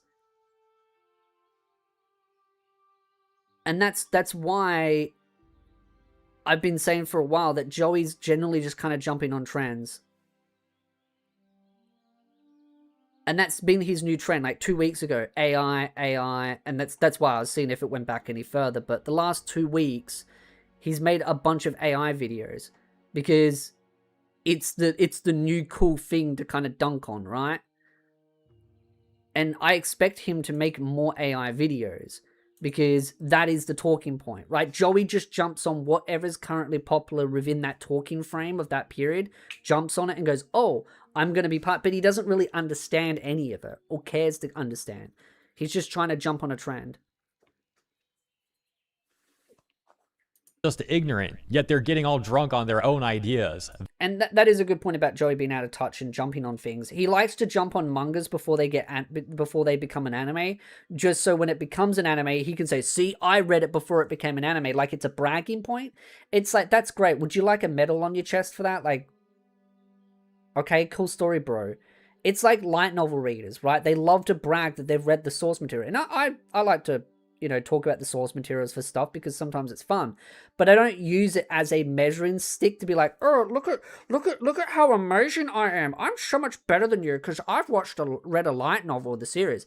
That's how Joey treats reading source material. It's like it's a measuring stick contest of being like, I'm better than you because of it. So Joey's bull knowledge on anime is at JoJo Part 2 when the modern audience is at Steel Ball Run. Yeah, I guess in a way, yeah. I never liked Joey, jealous at first, but then Crunchyroll sold out was the legitimate. I mean, I wouldn't really be jealous of anyone like Joey. I mean, I don't know. I generally feel pity for him because he used to be a genuine, passionate person in his early stages of his career, but then he kind of just became more focused on chasing the trend rather than actually talking about things that he genuinely had passion for. That's all. And that's the situation. Those are the responses. Let me know what you think about the latest. Thank you for tuning in. Have a great rest of your... Cool. I will go to the toilet and then we will start this video next because we are almost hour and a half in the stream and I need to poi. Otaku Spirit kind of gets annoying on how he criticizes MT for its skipped content. I haven't watched any of his videos on MT just because, again, I've read the light novel, so I don't need to watch his video on it.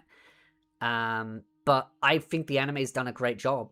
I personally, and maybe I need to make a video talking about that. Like, is the anime bad because it skips it?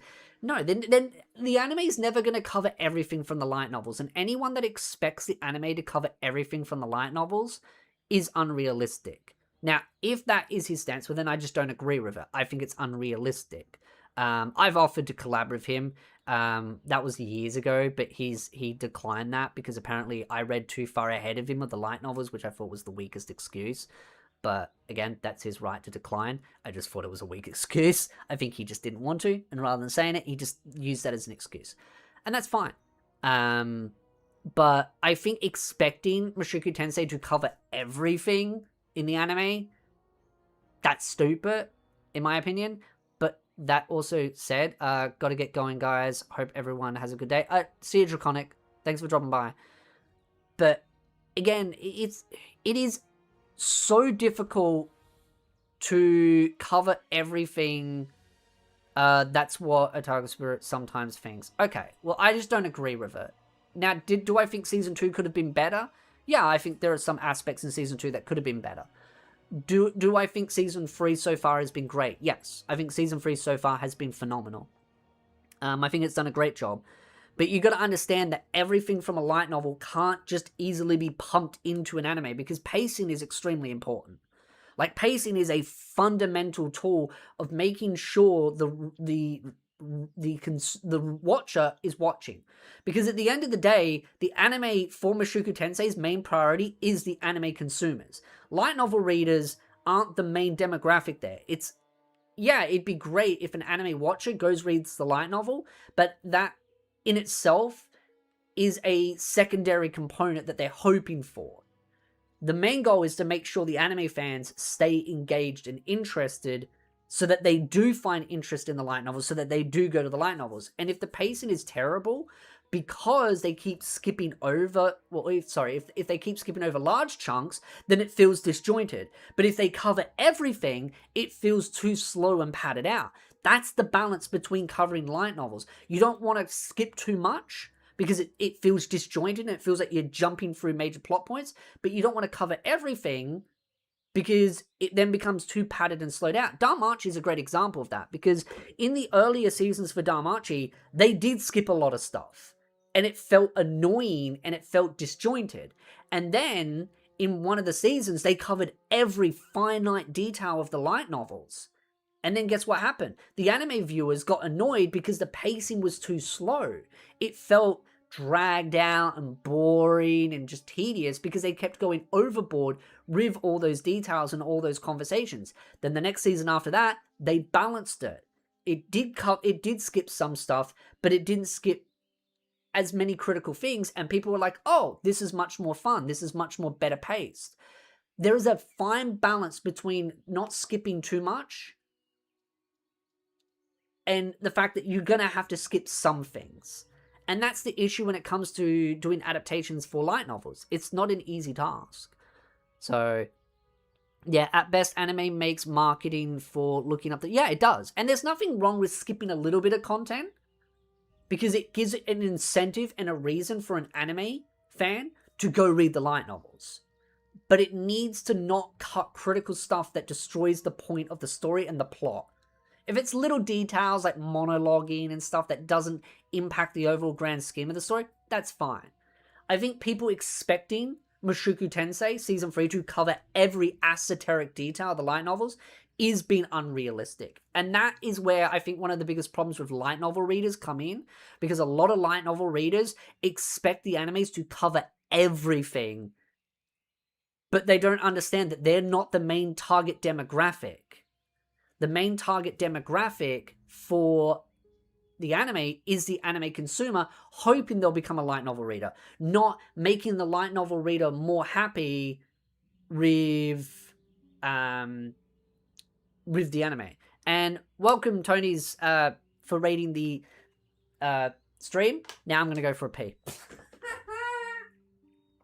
Because I need a pee.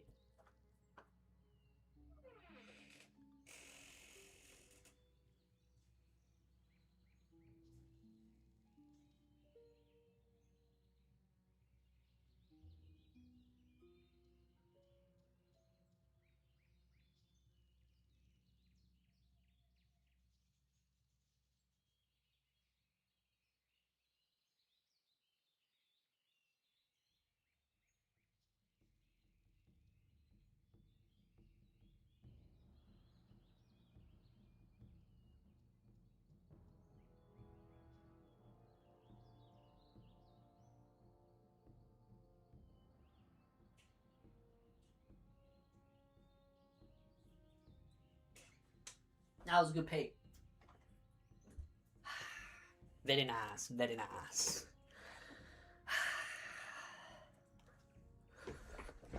It's always nice and relieving after a good long pee. Now we get, just get Leon sitting there menacingly. Yes! He's just standing there menacingly. We're now finally reacting to it because I've done all the Hero Hey stuff. The anime makes them basically really different characters and cuts so much out. It's a light novel excuse, sadly, doesn't work for Shield Hero.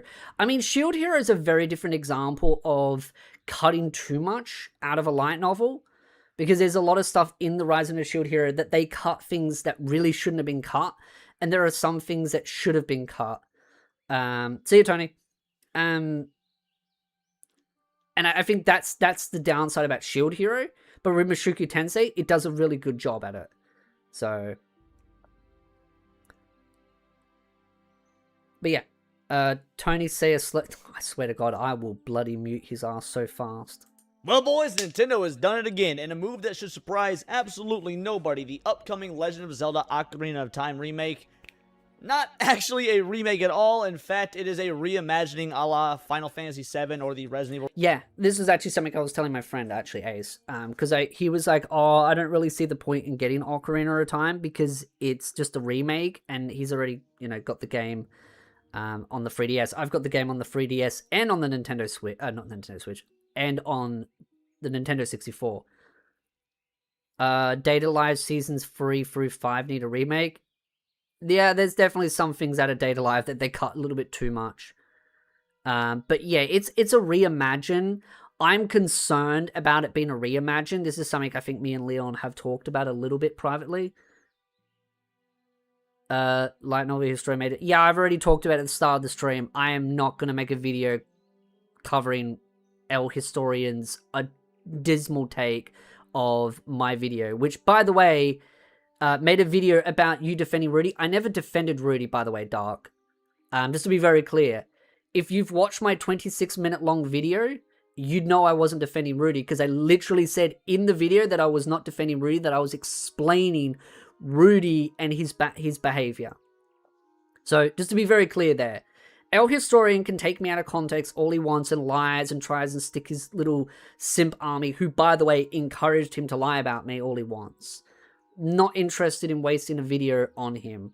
He is a grifter, a tourist, a hypocrite, a compulsive liar, and just a leech.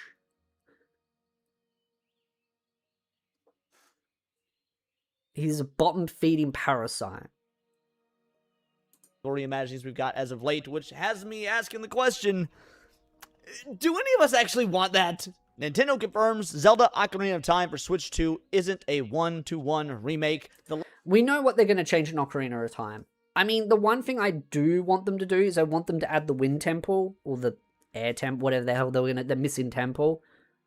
I don't recall you defending Rudy. I remember you explaining who was and what he did. Yeah, exactly. That 26-minute long video, I never defended Rudy. I simply explained the story and explained the context of it. That was it. That's all I did, was explained the context of the story. Never defended it. But God forbid someone actually put me in context for once in a video instead of deliberately twisting my words and trying to put words in my mouth. Last update for The Legend of Zelda Ocarina of Time for the Switch 2 proves this game is not just a simple one-to-one remake, it is something much bigger. I agree as a fan, but believe the web novel space would be way less toxic without it. Dude, he's literally just trying to drama farm. He's not interested in any of these shows. He's looking for low-hanging drama to try and milk on it, to try and stir more problems within the communities. That's all he is. He's just a drama farmer. Which, I get people cover drama, I cover drama and all the rest, but he is literally trying to stir drama through lies and deception. There has been conflict and drive for the story to move forward. It's like, yeah. Again, this is a guy that claims to be light novel historian, but yet he doesn't understand literacy and reading and writing. He doesn't understand any of that. Because he doesn't know how to read properly. He doesn't understand the difference between explaining and defending. If Rudy did not have flaws, he would be boring. Exactly. And that's what he wants, a boring story. So people are worried with Ocarina? Yes. And the reason why is because Ocarina of Time, again, is going to be a reimagine, not a remake. Why do people allow him a platform? Because people are stupid and desperate for attention. And also, his community is built up on toxic haters that are just looking for ways to attack people and lie about people. That's it. That's all it is. It's just people looking for a way to attack. But on the Ocarina of Time thing, the concern is, for example, in the desert, there's the specific desert people. I use that as an easy name for people. Where there's concerns that they will change the aesthetic image of it to not look like the way it does in the original Ocarina of Time. Now, if you don't know what the reference is to the desert people in the Ocarina of Time, it's literally Jews. It's a reference to the Jews because of the nose. And the concern is that they're just going to make it more look like Tears of the Kingdom and Breath of the Wild look, which is what I'm expecting they're going to do. So there's a lot of concerns that they're going to change Ocarina of Time to look more like, Gerudos. I just call it Desert People because it's just easy for people to know if they're not an Ocarina of Time fan, but yeah, Gerudos. So people are concerned that they're going to deliberately change specific things and specific elements to try and cater to a more wider, safer demographic that isn't going to upset the lefties. And the lefties are cheering this on because they're going to get exactly what they want. But the reality is, it doesn't matter what they do. People are still going to talk. People are still going to buy Ocarina of Time. It doesn't matter what they change. The thing that I was hoping that they would do is they would add in the missing content that was meant to be in the original game, and also refix some of the balance of it. Because one of the issues is, for example, the ice arrow, literally you get from the maze in the Gerudo Desert, right? That little base, and you don't really have a use for it, right? There are some uses you can use for it, but there's not a lot of uses for it. I actually use it on the boss fight for the hands, the drum hands, because I generally use the ice arrow, freeze the hand, and then hit it. But there's not a lot of practical uses for the ice arrow. I think their hope, and for example, the ice caves, I believe that was meant to be a temple. But they just changed it into a cave. Because, again, they scrapped a bunch of content. I don't remember Espiritu being in Ocarina of Time. You mean me being in it or me being into it? Because this is one of the first ever games I played as a kid, so Nintendo fan are zealous. Yeah, they are. And I mean, at the end of the day, I'll probably still play Ocarina of Time, but my concern is that they are going to change a lot of things that don't need to be changed. But there are a lot of things I'm excited to see. For example, like I said, a lot of the missing content and them trying to expand the original world. But I also want them to make a original style. Oh yeah, the bongo drummer goes, yeah. I want to see them actually go back to the roots of a Zelda game, like puzzles within a dungeon. Like you go into a dungeon, you do the puzzles, you defeat mini bosses, enemies itself, and then defeat a boss at the end. I don't like Breath of the Wild and Tears of the Kingdom's dungeons because they're not even dungeons; they're like mini bosses.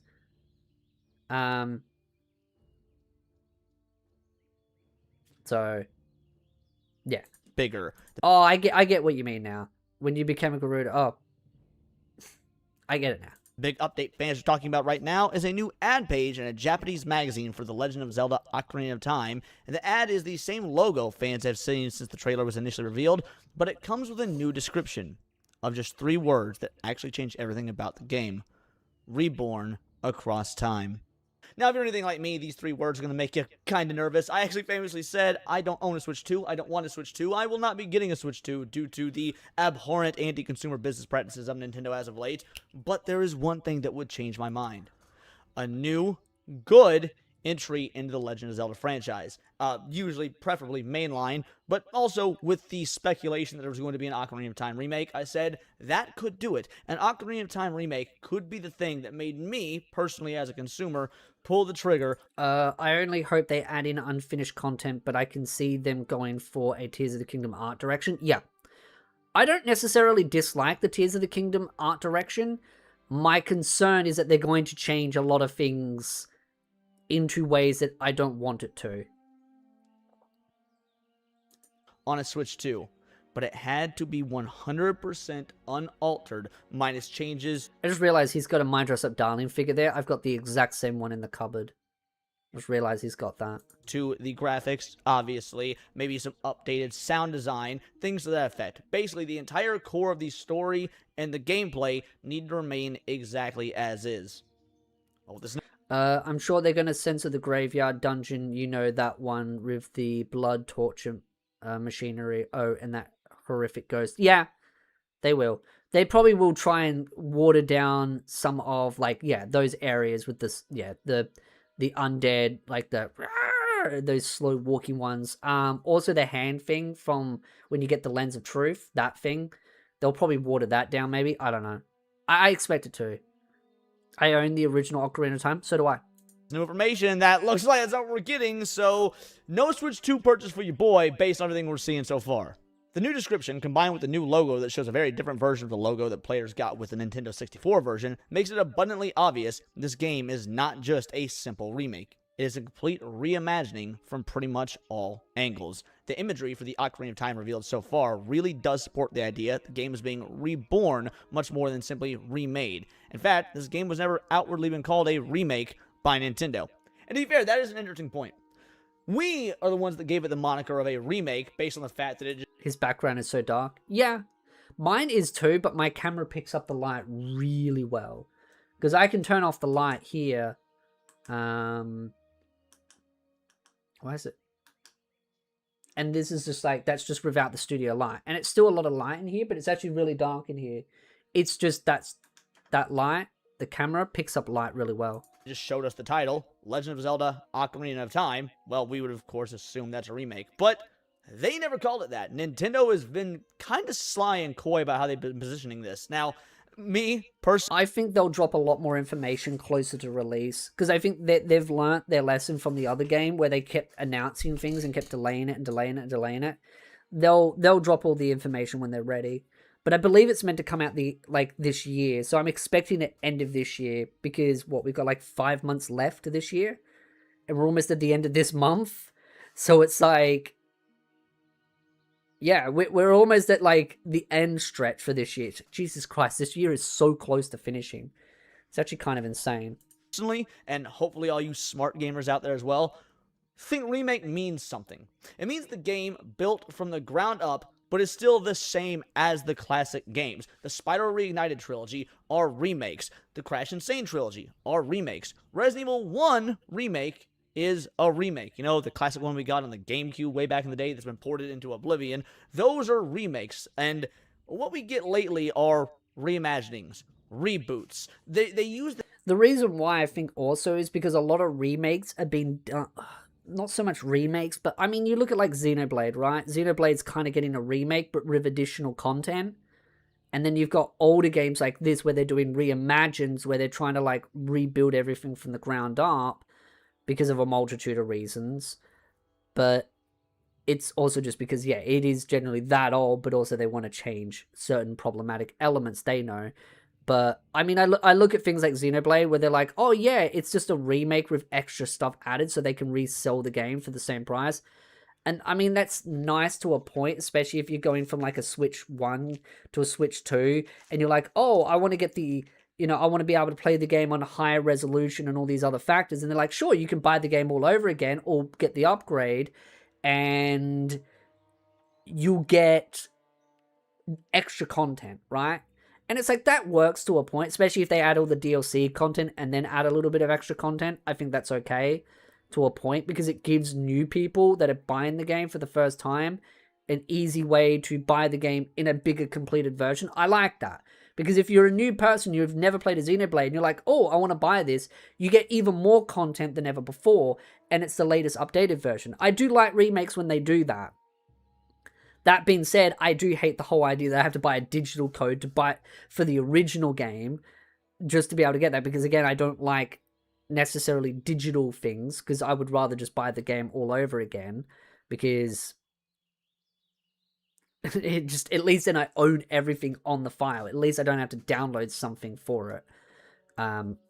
Yeah. the name remake because we live in a remake happy world and there's a lot of nostalgia tied to that. And of course, that's because a lot of the newer stuff they're making just isn't good. And that's the biggest issue with a lot of new games. They're just not that good. You do get an odd, really good new game out there, but a lot of new games are just bad. And a lot of new games that are like still continue. You look at World of Warcraft, right? I could go on a 5-hour, 6-hour, 10-hour rant about World of Warcraft. World of Warcraft used to be such a good game, and then it went to shit. It went to absolute shit. And a lot of that has to do with the fact that, again, they've got new developers in that just want to wokeify, slop it. Metzen doesn't know how to write a story anymore because he has no fucking control over it whatsoever. And he's just allowing activists to take over. You see what's happening to a lot of modern games these days. Meanwhile, Persona not missing, at least for me. Yeah. I mean, then you get gems like Palworld, right? Palworld is a phenomenally great game. Because when given the opportunity, they can make great games. But when given to the wrong people, it's slop. I wonder would Reimagine would sell as good as a remake as on a game.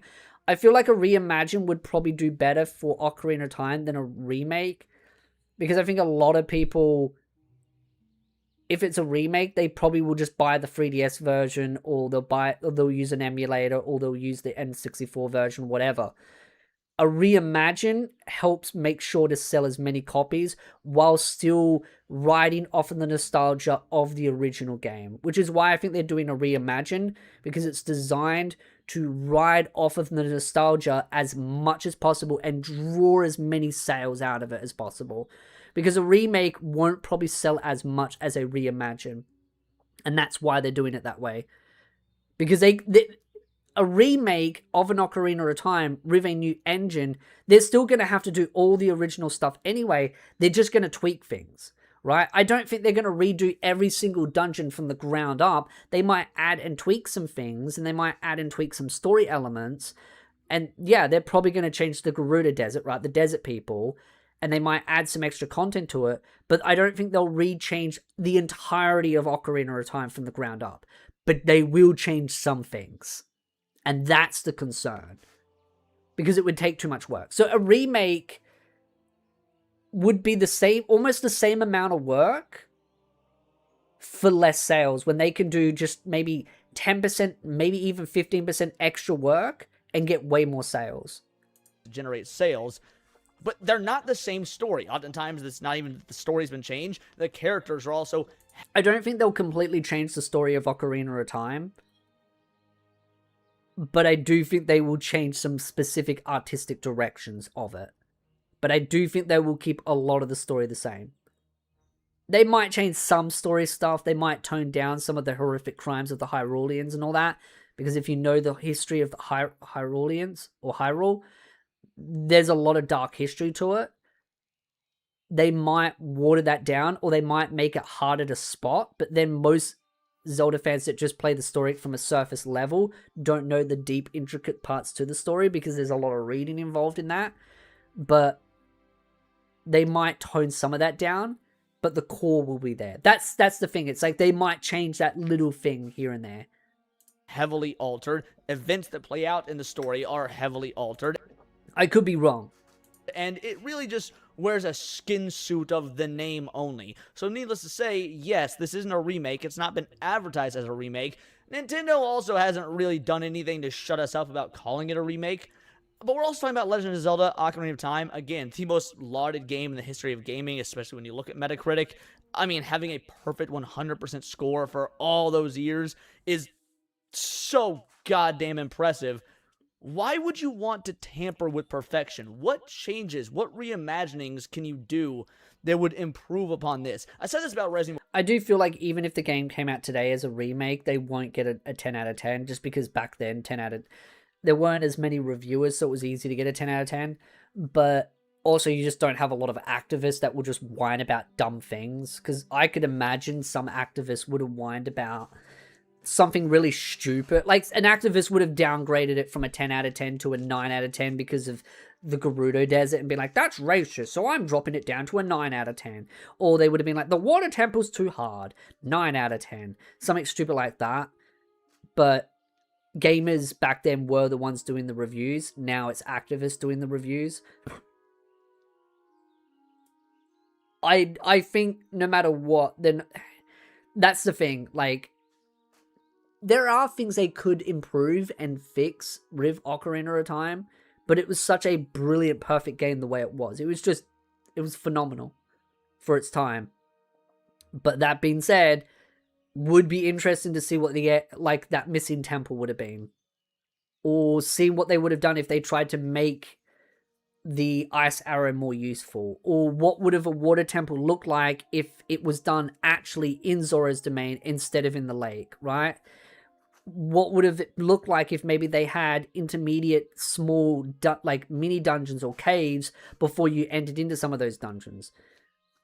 You had to try harder to get a 10 out of 10? Yeah, well, yeah. Water levels, I have slight trauma from water levels due to Sonic games. So, I'd be curious to see what it would look like if they did try to do more of it. Like, what could they do to, like, the Hyrule Fields if they tried to add a little bit more content out there? Like, what could they possibly do? It would be curious to see the potential of that.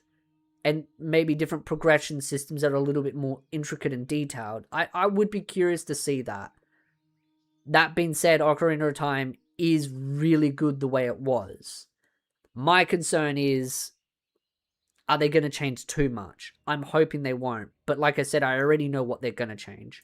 Evil 4, when it was in the process of getting remade. Resident Evil 4, the original, is amongst one of the greatest video games ever made. Ask anybody that was around at the time to today, they'll tell you that there's a reason it's been ported just as much, if not more, than fucking Skyrim. How do you improve upon perfection? And Capcom comes out with Resident Evil 4 Remake, and they don't. Mine is the visuals. It's actually worse in almost every way. When you analyze the story, when you analyze the combat, when you analyze the mechanics, it actually is a downgrade in every possible way. And I'm not going to get into my diatribe about how much worse Resident Evil 4 is than the original. You can watch my review for that from several years ago. But the fact of the matter is, it maintains the question. If something is already perfect, which minus the dated visuals, you could argue Ocarina of Time absolutely is, why? Resident Evil 4 is actually a good remake story-wise. It just feels too easy, but I get heat for that. I feel like Leon would disagree with you, but that I don't know much about Resident Evil. I reimagine that. How do you improve upon that? By erasing this description and constantly using the word reborn, it is as though Nintendo is actively trying to avoid the notion of this being a remake at all, which makes a lot of sense when looking at the very little revealed about the game so far. Yeah, they've been very, very hush-hush about the game. At least the original is on the Switch Online, so the option is always there. Yeah, but they could always remove it off the online Switch at some point. But I think that's the 3DS version that they show on there, and just slightly tweaked. If it were just a straightforward one-to-one remake, Nintendo would be more eager to show off the visuals in this game, because that would be the main selling point. Fans have already seen this happen in the recent Star Fox remake, which was quite literally just a simple remake with a visual overhaul, but that's not the case with this game. Yeah, but here's the deal. That's what I wanted. That's what I liked about the Star Fox announcement. It was just that, a remake. It was a visual overhaul. Now, mind you, I didn't like the way they went with the character designs. I thought they looked, a bit too animal-ish, but whatever. The fact of the matter is, classic Star Fox fans were getting what they wanted. Classic Star Fox with a visual overhaul, and that's all it needed. Obviously, an audio overhaul as well. Brand new additions to the multiplayer. Multiplayer obviously not being canon to the story, so yeah, that's great. That's how remakes should be handled. If you want to give a bunch of bonus content as side content, I think that is excellent. If you want to, again, re-record the music, update the graphics, which is kind of a necessity for doing a remake, but everything beyond that, the core needs to be kept the same. That is why. Yeah, it does. The core needs to be kept the same for it to stay. And that's my my worst fears would be if they change the core aspect of what makes Ocarina of Time, which I don't think they will do, but it is something that's in the back of my mind being like, okay, maybe they could do it and change the core aspect to it, and that does scare me. Why the Spyro Reignited trilogy might be, in my opinion, the gold standard for how remakes should be done. If you're going to give us Star Fox just remade, why would you not do the same thing for your flagship video game? Certainly your most flagship video game outside of, Mario and maybe also Breath of the Wild. It seems that perhaps showing off more than 90-second teaser for this reborn version of Ocarina of Time will unveil significant changes which Nintendo prefers fans to speculate about for now. And even in... To be honest, I didn't actually like the look of the engine for Ocarina of Time. I actually thought it was too realistic. I don't know. And that's probably because I can only see him in the bed, but I just didn't really like how realistic it looked. I kind of still would like to see a little bit of that anime-ish look to it, because I feel like they're going too realistic. That Nintendo of America description, the game called it a full remake. I mean, you could go with maybe like thinking the other Zelda game, if you want to go a little bit of balance. But I feel like, I don't know, the Unreal Engine look just doesn't really sit with me. It was still made clear the game would feature new designs alongside timeless gameplay of the classic. Importantly, timeless gameplay does not mean everything is staying the same. It does mean that, at the very least, the general dungeon crawling and exploration formula that made the original the highest rated video game of all time will be preserved, but the meta description never said anything about storyline remaining unchanged. And there it is. I mean, I get it, this is speculation, we don't actually have any proof of it, but what remake, minus the few that I've mentioned, that are the outliers, have not done massive alterations to the story? Every single recent Resident Evil remake has done massive alterations to the story. Every single the Final Fantasy VII remakes aren't remakes at all. It is a complete reimagining, split into 3 separate games, and there's been others to do it as well. People need to understand the difference between a remake and a remaster, mind you. A remaster is just a port of the game, oftentimes up... I can only see him in the bed. I just would like to see a little bit more gameplay to get an idea of what they're going to do. And I'm sure we will see more gameplay soon. But it just would be nice to see when they did the trailer. Upscaled HD and on newer hardware. Oblivion was not a remake. Oblivion was a remaster. It's not a new game built from the ground up. It uses the original skeleton of the code of the previous game. This is definitionally a... Well, again, I don't want to call it a remake because it isn't, but a reimagining. And that means we're going to lose stuff in the story. Even this article here from Comic Book Resources postulates that we're going to lose stuff from the story. Why? And some of you might be saying, well, Leon, what if they add stuff? Okay, sure, they could be adding things. But why would you do that as well? If you already had the perfect story, no plot holes, no character inconsistencies, why would you add, which of course causes the potentiality for more plot holes, for character inconsistencies, things like that. If you take away, well then you remove a perfect, timeless story.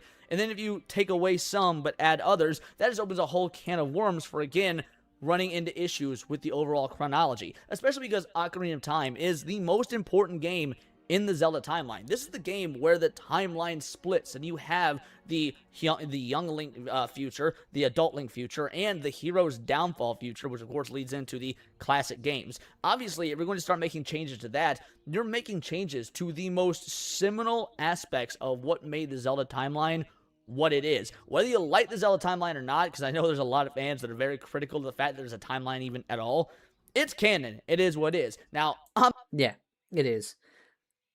It is messy, but it is there. been a bit of a purist, let's be real, bit of a purist. I don't like my canon being fucked with. This game has been the linchpin of Zelda's chronology since it came out. And mind you, that's without getting into the potentiality for censorship. I mean, we all remember our Nubian Queen Gerudo bitches. I knew he'd bring it up. I good goddamn guarantee you that they're going to be classified as too sexy or irresponsible for today's gaming market. I mean, we've seen so much censorship from recent Nintendo releases. Why would that be uncensored? Why? There's a myriad of things that are like... They've done it to Xenoblade, and I think what they're going to do is they're going to try and push the design to be more like Tears of the Kingdom and Breath of the Wild. But with the realistic graphics look, I think it's going to look a little bit weird. Going to be censored. So once again, that is cut content, whether you like it or not. And again, I have an audience of smart gamers, so hopefully you guys don't like that, because censorship of gaming and censorship of the past is wrong. We're still running into that being possible. If they are making this a reimagining instead of a one-to-one remake, they are going to take things from you that might not be up to today's modern standards. In the teaser trailer alone, which didn't even show any gameplay, it was made obvious big changes were coming. For starters, the entire trailer was a never-before-seen cutscene that was not in the original Nintendo 64 version of the 3DS remake. And that was my first red flag, to be completely honest. That was absolutely my first red flag, was the fact that we had a new cutscene. However, a lot of times cutscenes that are not in the game are used for marketing. And of course, there's the classic, the iconic opening of Ocarina of Time with Link asleep in the Kokiri Forest before he's awoken by Navi. This could just have been a promotional, hey, you remember the scene, you remember the beginning of the game, here's some promo footage, and not how it actually played out. And even if it was how it actually played out, this was almost rather than identical to the original game. Link's outfit's different, and the Triforce is glowing on his hand, but beyond that, it is absolutely the same enough for me to at least still say, hey, this could be a remake. But it had me questioning. It did, because it was also different enough to have me questioning, is this a reimagining? And the fact that you can't tell from that trailer which we're actually getting, a remake or a reimagining, in and of itself is kind of a problem. The article goes on to say exactly what I just said, basically, which is just the fact that Triforce was shown flashing on Link's hand in the introductory scene of the game proves 100% it is not a simple remake, because that never happened in the original game. Additionally, the trailer subtly confirms that the first dungeon of the game has already been overhauled. The outside design of the Deku Tree, which is the first location of the dungeon in Ocarina of Time, is significantly different from the original, so it's only logical the inside the Deku Tree will be significantly different as well. Well, then what's the fucking point? Let's be real, then what's the point? If you're giving us effectively completely different dungeons, oh, well, it's the same, it's still inside the Deku Tree. No! When I'm playing this game, when I'm playing The Legend of Zelda... Yeah, I'd be pretty upset if they completely change, like, us going into the Deku Tree. I mean, it's okay if they want to make it a little bit bigger or add a little bit extra to it, but keep everything aesthetically the same and the concept and the puzzles mostly the same. But I have a feeling they're going to really maybe try and change things a lot there. That could be a thing. Maybe it's not even in the Deku Tree. Maybe it's like next to the Deku Tree. Maybe there's a spider in a cave and you got to go into the cave to defeat the spider because the spider's sending in spiders into the Deku. I don't know. Maybe they don't want to kill the Deku Tree this time. That could also be another thing. Instead of you saving the Deku Tree, but he ends up dying, they might do the whole Disney thing and go, oh no, we don't want to make it too sad and too depressing. You actually save him and he doesn't die this time. That would be kind of annoying, because I do like how dark Ocarina of Time can be at times. showing that Ganon will push things really far. At that point, might as well use a different name for the game. Yeah. It might as well be a completely different game at that point. But, again, I think they're trying to ride off of Ocarina of Time's nostalgia to sell copies. Ocarina of Time remake, I want to go in the Deku Tree. I want to hear the echoes in the halls. I want to hear that haunting, beautiful, but also morose soundtrack. I want to see the giant spider web at the center that you really don't know what to do when it's your first time playing the game. It's just a giant spider web. And you go to the doors, you climb the halls, you go out, and eventually you get to that third floor, and you dive in, and you crash through that spider web, and it takes you to a whole nother section of the dungeon, and you keep exploring, and eventually you get the slingshot, using the shield to block. You get the Deku Scrubs. They give you these passwords. You eventually fight Gamora, the first boss. Simple boss, man. You just gotta use the slingshot and get in the eye, whip out the sword, jump attack it, rinse, repeat 3 times like most Zelda bosses are. Bingo, bango, bongo. First dungeon complete. I've got this dungeon memorized. I've got nearly every dungeon in this game memorized. Why? Because it's one of the greatest games of all time. It leaves an impression on you. I want to recapture that. I think real fans do want to recapture that. We want that exact same thing, just with this new coat of paint, rebuilt from the ground up. Yeah, maybe give us some quality of life adjustments for the controls, but by and large, controls exactly the same, story, dungeon layout, all of that exactly the same. Just quality of life, better music. I think they could change the dungeon layout a little bit just to spice it up, right? Just a little bit. I'm not saying completely. But be like, okay, maybe, add an extra room here and there, or add an extra boss here or there, like mini boss, or something small, something simple. Not too much, right? Spice it up, but don't go overboard. Because at that point, it will change too much. That's why I'm like, you could do a little bit of change, but not too much. I feel like if you go too far, and I mean, unless they plan to do like a normal mode and like a Master Sword mode for those that are veterans and be like, okay, let's add a hard mode into it. That might be a better alternative. But yeah, I mean, like I said, I'm not opposed to like a little bit added to the dungeon, a little bit of tweaking just to make it a little bit more bigger. But beyond that, I would hope they wouldn't go to the point where they just redesign everything. But that also depends because, like I said, with the water temple and everything, they might change some of those things around because they might want to try and find a purpose for the ice arrow, so they might place it somewhere different, and they might add in the air temple. He must have spent a lot of hours playing the game, must have been his favorite. I mean, it's a game I've played a lot of. I've played it through probably 30 plus times. Music, better, not even better music, just updated music to fit modern sound systems, and of course, better visuals. Like as an Ocarina of Time fan, why would you even be willing to risk losing all of that? Why would you not want the Deku Tree dungeon to stay as it is? The teaser also confirmed the game will have a new soundtrack and full voice acting. Fuck it! I'm done! Why change the music? Like, okay, maybe add some more music for some little areas that might decide to add, but why make... The teaser also confirms the game will have a new soundtrack and full voice acting. Okay, the full voice acting could go really bad. Like, really, really bad. But as far as the soundtrack, okay, maybe add a couple of extra songs here and there, but that almost sounds like they're redoing the entire soundtrack. That concerns me a lot. Some people love the water temple just as it was, so I'm ready to hear complaints if it happens. Yeah, I could see it happening. And I don't really want them to change the water temple so much or anything like that, but I have a feeling they might simplify that a little bit more. Maybe move some things that weren't so annoying. Yeah, I'm a little bit...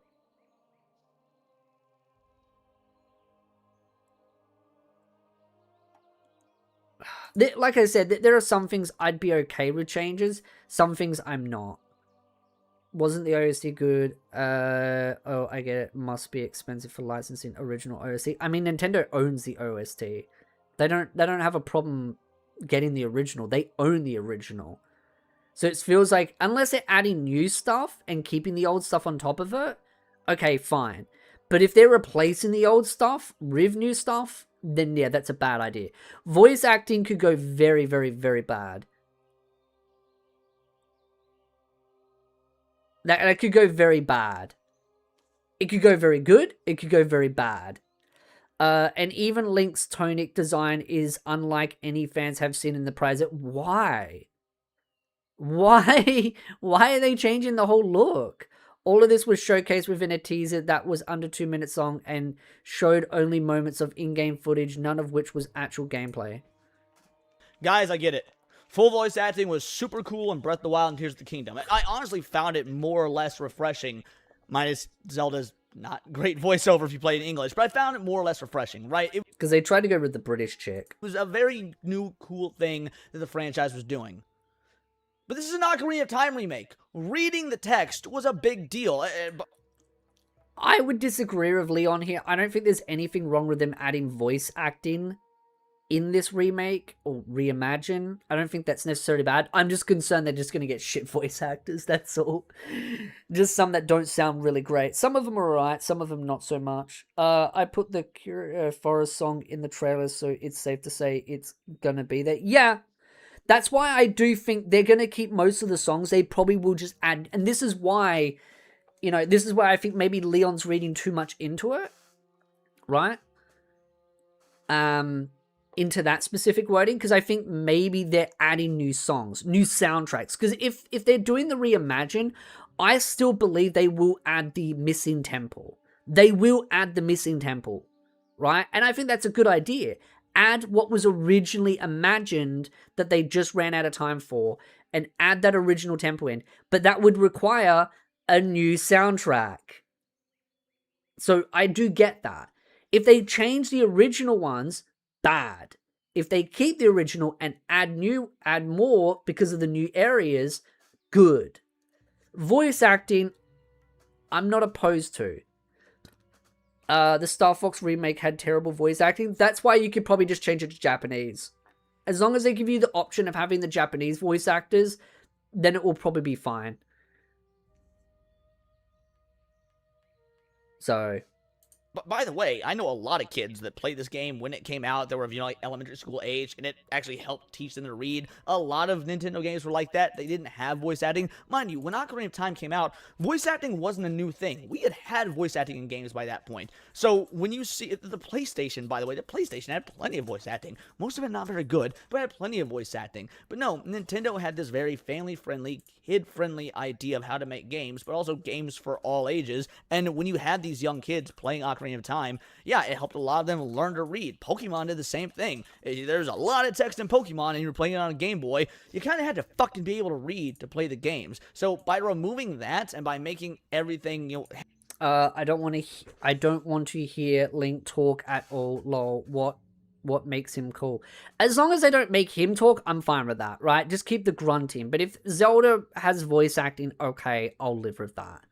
Right? If some of the characters, oh god, imagine if the owl has voice acting. And you accidentally make him talk all over again. Like, shut up. I'm not opposed to the voice acting. As long as Link doesn't talk, I'm fine with that. As far as the soundtrack goes, I feel like they're just going to add soundtracks to other areas. People actually have voices being fully voice acted, that's a red flag. Once again, that takes away from the iconography, from what made the original game so charming, and charm that still lasts to this day. And I don't want to hear well then why don't you just go play the original argument, because that's not the point. First of all, the original isn't super accessible. Yes, it has been ported multiple times, and I guess you can technically play it on a massive paid subscription service that Nintendo has that's effectively glorified emulators. But people shouldn't be forced to play the game that way. What, I have to pay a monthly subscription fee to play a game that came out 30 fucking years ago? Sorry, I ain't about that life, but that's neither here nor there. The fact of the Yeah, I hate the fact that they charge you that just to play it, but I'm just like, yeah. matter is, there shouldn't be voice acting in this game. Why is Link... I do disagree with Leon on that. I don't think there's anything wrong with voice acting, as long as it's good. But if it's bad, then you can just change it to the Japanese. So I'm not opposed to it. Probably preferences. It was a classic soundtrack that the Forest Temple music I listen to at work sometimes or when writing. Yeah. As long as they keep the original soundtrack in, I'm okay with that. Tunic different. Why? I don't mind them adding new stuff. As far as voice acting goes, I'm not as concerned about it as he is. As long as they just get someone that doesn't sound as obnoxious for the English. Is the tunic of the hero. The tunic thing doesn't make any sense. Why change the tunic design? Keep it the same. Tunic that everyone knows and loves and associates with Link. Frankly, the fact they got rid of that in Breath of the Wild is one of my biggest gripes in the entirety of those new games. Like, the iconography of the hero is just that. You look at Link, and you know he is the hero based on that clothing. Whether he's the hero of time, whether he is the hero of Twilight, whether he's the hero of the Minish, whether he's the hero of Min. The point is, he is the hero, and the green tunic exemplifies that. Now, to be fair, what we see in that opening trailer is just Link sleeping. That might actually not be the official version of the green tunic. We might get the true blue green hero's tunic. That's what he's in the whole game. I'd be A-okay with that. Maybe this is just something for the trailer because Link's sleeping, it's like his pajamas or something. But if we're seeing alterations to his costume, like it might sound nitpicky to you. I do think they changed because originally, if you actually look at the original game, he's actually in his boots and everything, and I noticed they took his boots off, so I think maybe it's just like pajamas, maybe kind of thing. We'll have to see on that one. But frankly, I don't fucking care. There's a reason that Link has become etched into the zeitgeist of video game iconography the world over. A lot of it has to do with his design. And it's not just the pointy ears, it's not just the blue eyes, it's not just the earring when he's in his adult form, and it's not just the sword on his back and the shield on his front. It is the tunic. It is the tunic of the hero that has been used in every single game from the very first one up through Skyward Sword. Yeah, I guess it's technically in Breath of the Wild as well, but let's be real. How many people actually cleared all 120 shrines or whatever to get that outfit? I did, but I don't know how many others did. And frankly, if you've already done all 120 shrines, odds are you don't have enough left to do in the game anyway, so you're running around in this tunic for shits and giggles, I guess. Even Link's tunic design is unlike any fans have seen in a prior Zelda game. All this was showcased within a teaser that was under 2 minutes long and showed only moments of in-game footage, none of which was actual gameplay. With Ocarina of Time reborn instead of remade, there could very well be major storyline changes ahead to accompany those not-so-subtle changes revealed in the trailer. Ocarina of Time was the actual game that split the Zelda timeline into 3 branches forever, so it wouldn't actually be surprising at all to this new game make its own new timeline, perhaps tying into the Wild Era games, which have infamously remained disconnected from the rest of the timeline. But why would you want that as well? When I'm asking these questions... That is a little bit concerning if the intent is to try and create a 4th timeline. So they're trying to retcon the original story to create a 4th timeline. Because I think... I'm trying to remember what... I mean, I know there's like if Link died as a kid. I gotta remember what each timeline is, because there's 3 timelines. There's like one where Link gets defeated. I think there's 2 different timelines. Like if Link goes forward in time and dies, and one where he dies as a kid, and one if he wins. I think those are the 3 timelines. I gotta remember. Yeah, I get it. You figured it out? What, the entire intent of making this reimagine is to add a 4th timeline in so that they can create all new games for it? They could easily add new games to the other timelines. Seems rather stupid to make a 4th timeline. Okay, now that's concerning, create a new timeline. Now that's going to be... I mean, are they going to try and erase the original 3 timelines? Or are they going to create a whole new timeline? Like an extra 4th, like retcon the original and just add an extra timeline in it. That would seem weird. Some are rhetorical, but maybe you're a Zelda fan watching this, and for whatever reason, I haven't pissed you off enough to leave yet, or leave a dirty fucking comment. Those are always fun. I actually do love those. Look, engagement's engagement. Anyway, these are... I should leave a dirty comment in his comments. Leon, dirty comment, give me Cindy's number. Even though technically I can DM it. Aren't necessarily all rhetorical questions. When I say who would want this, who's asking for this, I'm actually curious who...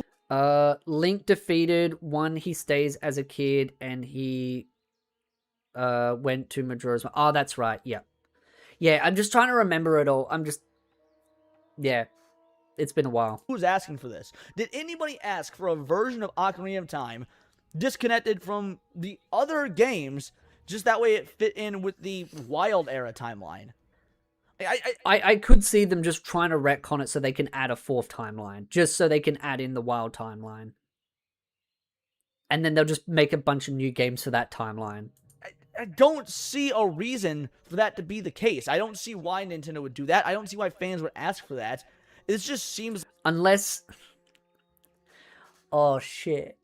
What if technically Ocarina of Time is not necessarily well, it is a reimagine, but it's like an extended story to Ocarina of Time.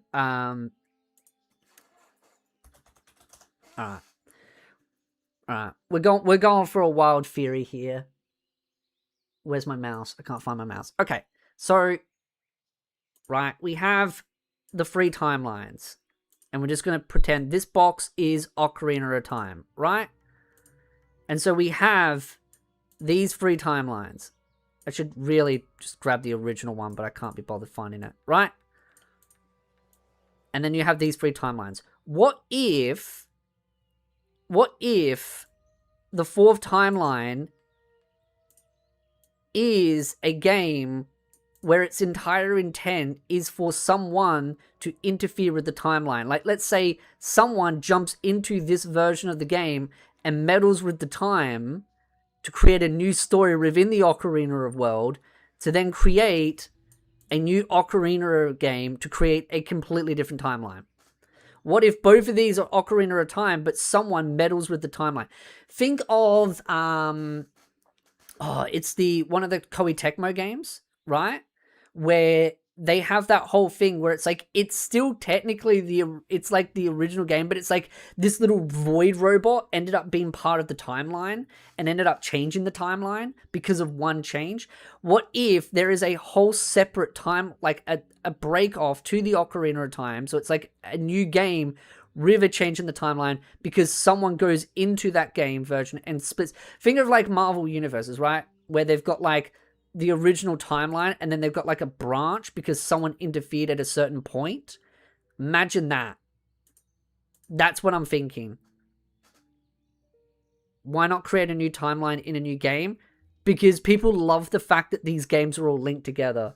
That's where most content creators do. They make like 10-hour-long videos going over the timeline, and it is just insane some of the theories they have.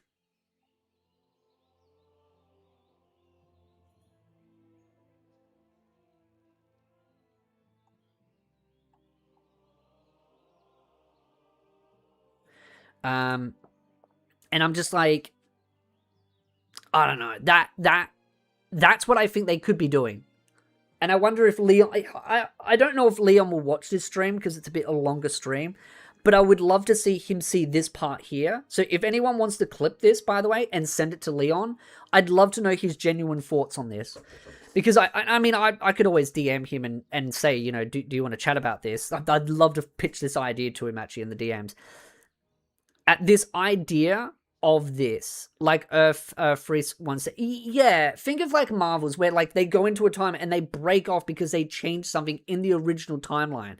Like this is like the original pristine salvage version of the timeline, right? This is the old school version, and then what happens, someone interferes in a specific point in Ocarina of Time. Maybe in the story someone jumps in from an old, like from a different timeline and warns Ganon of what's going to happen, and then the war gets more intense, but then someone warns Link that someone's interfering, thus creates a whole separate like universe in itself. That's what I'm wondering. Like someone will create a whole separate universe because of an interference. That's what I think they could be trying to do. Create a whole different universe. And by doing that, by the way, by doing that, they then could turn around and create a whole separate 3 new timelines. Or 2 timelines. They could create a whole separate new universe. That could be what they're trying to do, is soft reset the entire universe. Because then that version would be still the same. So that timeline there would still be the same as that timeline there, right? Just gonna cover it over. So those would be still the same, but it would create a whole different new universe of a new time. Basically, it's literally like Marvel universes in a sense. That's what I think they could be doing, because then they can just reset it, create new free timelines, and then just reboot those. And they could do like a reimagine of Majora's Mask. And be like, oh, but things have changed in Majora's Mask because of this whole new timeline breakdown. That literally could be their plan.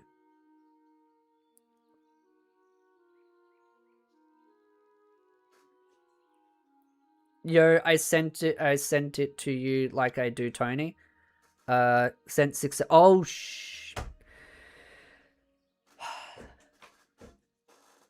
yeah, but Tony doesn't do the fun 6-7 thing, because...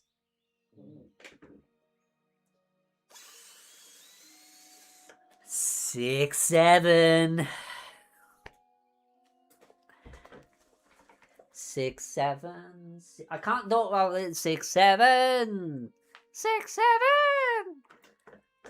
What the things I do for pennies on the dime. I'm a broke boy, living in a broke life. I'm kidding. I'm being sarcastic. That is the plan, at least how I see it, because remakes seem to be on the rise.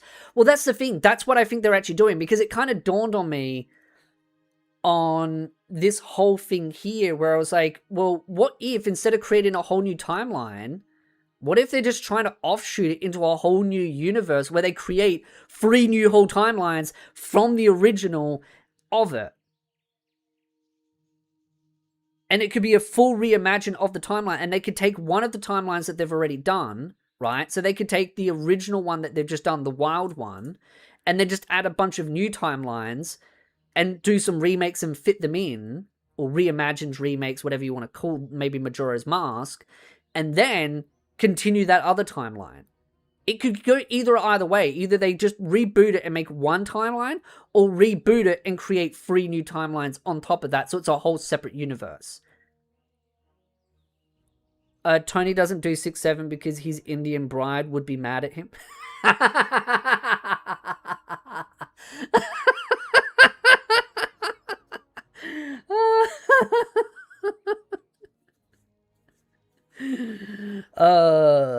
He plays footsies with her.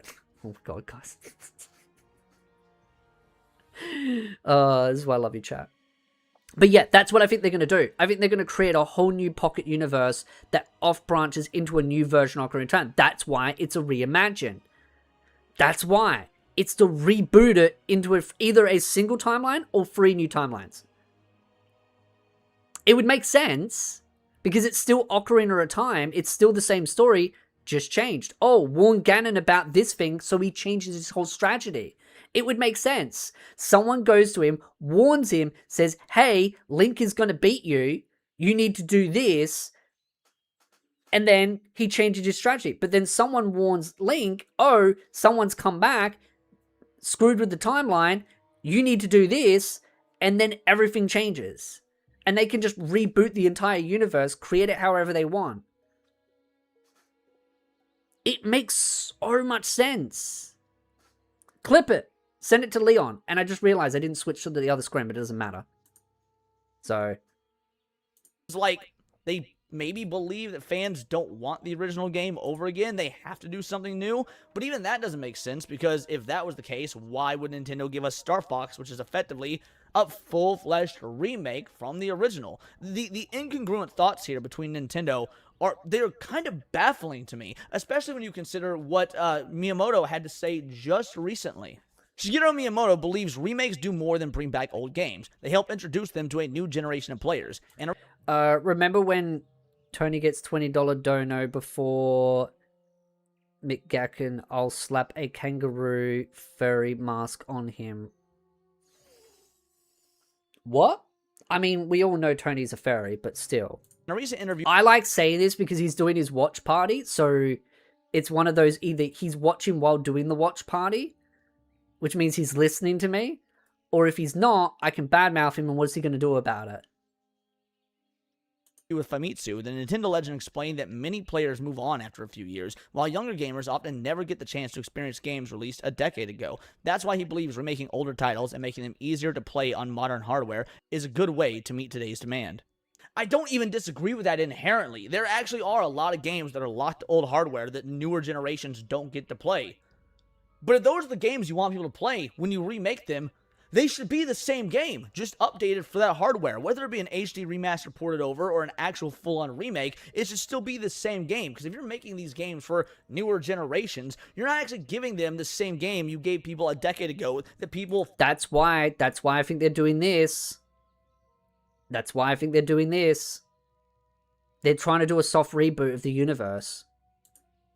Fell in love with. Like, when people are playing Final Fantasy VII Remake who never played the original, they are missing out on so much. The story and character alterations, I mean, you can make a 5-hour YouTube video just on the massive implications and changes amongst those games. Now, I could do that with Resident Evil. In fact, I'm considering doing that with Resident Evil, seeing as that's one of my all-time favorite franchises alongside Sonic and Zelda. The point is, these changes, these remakes, these alterations don't service the new, younger players that you're claiming that you're trying to make these for if they're not getting the original experience from that past game. Also, let's be real, you could just port the original game. My friend and I were actually discussing this.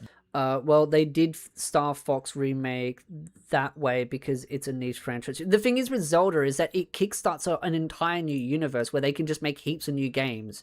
Whether it's the 2Ds or the 3Ds or whatever they decide, or even like reimagines. Like they could reimagine Majora's Mask, right? They could reimagine most of the other games and then just design them so deliberately. Because this is the thing about Ocarina of Time universe that people don't really grasp, is this was never intended. This was never really intended. This was by accident. A lot of these games don't really make sense in the way that they all connect. It's just they kind of had to make it because people were like, well, where does this fit in the timeline? And fans, I think, kind of speculated. Nintendo's like, yeah, that sounds great. We'll go with that. This was kind of made because of how much of a cluster the original games are. This could be them trying to reboot it so that they keep it all in like, oh, well, we'll deliberately make everything kind of linked together. And I wonder if they've had this intent of rebooting the universe since Breath of the Wild and Tears of the Kingdom. That they've sort of wanted to reboot the entire universe so they can start making a clear line of like a progression in the story. I think it's very possible that they could go down that path and reboot the entire universe. Or what they could do, and this is just another idea, right? They could make it that Ganon did someone did something in the timeline around here, right? So what could happen is someone changed something in this timeline, in this particular game, the first game, right? Right here, this game right here, the very first one, and by changing it, right? By changing that game, it changed everything leading up to Ocarina of Time. That's how they could explain the rippling effect. And thus, if they wanted to, they could make new games that fit in that area too. That is the two options they have. Change from within there to change there, or change it there to create a whole new timeline that splits off, which would mean this wouldn't ever exist. It would be from there onwards. So those are your two options, right? They could either change it from that point onwards to create a whole new timeline, and thus Ocarina of Time is a reimagine on that change, or it's changed from that point onwards to create a new timeline, and those two timelines are the same. This way, they can create all new games for that timeline, for the split timelines, and then they just add those in. I generally think those are the two options they're going to go with. It's one or the other, because this one's more effective of milking more games out of the timelines, but this one is also just as effective, because at the end of the day, they're going to get a lot of games out of it. That's where I think they can go with it. I'd love to know your thoughts, chat, because I generally now want to actually message Leon. I might send him a voice chat after this stream, and just send him like a voice message and just be like, this is what I'm thinking. I'll send him the image. I'll probably refine it a little bit just so it's a little bit cleaner, the two versions, and then be like, hey, this is my speculation. That they're going to create two different... 2 different split offs and reboot the entire universe. And that way they'll have one group writing all the stories to keep it consistent, but they'll build it all in. It could go really good or it could go really badly. Here's the thing. If Nintendo did this years ago, it would be awesome. Because it'd be like 2 different split timelines, it'd be this chaotic nature and everyone would theorize. But doing it now could go disastrously. Because it could be just their way of rebooting this so they don't have to deal with this, so they can do this. And then they're just going to absolutely piss all over this. But still the same games would still be there. It could be a way for them to reboot this universe without having to touch it. And just create a whole new separate one. That is true with the exception of the game so old, people will grab a remaster like Chronos. Yeah, potentially. Because to me, like I said, this sounds more realistic. One or the other, right? Both are just as effective. The only way it would work is if they have proper writers, they don't got the talent for it. I mean, they'll do it. Whether they pull it off successfully or make it good is up to them. I'm adamant it's one or the other that they're going to do, where something's going to interfere with the timeline. Because that way, if they say, for example, someone warns Ganon there, it could change everything leading up to Ocarina of Time. But I do think it could work much more effectively if they just reboot it from there. Because then it could just be like someone warned him in that game, and then it changes from that branch onwards, and it doesn't make things too awkward here. But I think one or the other works just as effective. If I had to be a betting man, I do think Ocarina of Time one would be most likely. That would be the most likely one. The red one would be less likely. So it'd be more like this, where they branch it off and create a whole new timeline rather than doing an off sprint there. Because they can still keep those games alive and be like, yeah, this timeline still exists, but the split is different. That's what I think. Just earlier, and he called it my nostalgia talking, but that's honestly not the case at all. As much as I love Ocarina of Time isn't even my favorite in the franchise. Twilight Princess is. Hell, I might like Wind Waker more than Ocarina of Time, if I'm being completely honest. Also, it's not just a Zelda thing, because when it comes to Mario, yeah, easily my favorite Mario game is far and away Super Mario World. But I think the best Mario game since then is Super Mario Odyssey. Like, I get it. People love 64, people love Sunshine, and those are great games, but Odyssey is the best Mario game since Mario World all the way back on the SNES. Like, sometimes the new stuff is great, but sometimes the old stuff is also great, if not better. It doesn't matter how much you love the Star Wars prequels, even for the people that loved the prequels when they came out. Almost everybody universally agreed Empire was better. Just because you have a penchant for the old thing, maybe it's because the old thing was good, not because it's nostalgia. I guess none of that's even relevant. So I see them going back towards puzzles. I hope so, because, well, puzzles within dungeons, bosses, all those mechanics, I hope they do a lot of that. Like, the dungeons themselves being a puzzle itself, rather than being a puzzle inside of a dungeon, if that makes sense, right? Because that's one of the biggest problems about Tears of the Kingdom and Breath of the Wild, is that they put a puzzle inside the dungeon, rather than the dungeon being the puzzle. And it's annoying. I'd like to see more of a focus on the temples, right? You go in there, you fight monsters, you need to get yourself equipped, get your potions, get your fairies, get your arrows, get all your equipment sorted out, and then go into a dungeon prepared. I mean, I understand Breath of the Wild and Tears of the Kingdom does have a bit of preparation to a point with food and weapons and stuff, but the weapon system was annoying.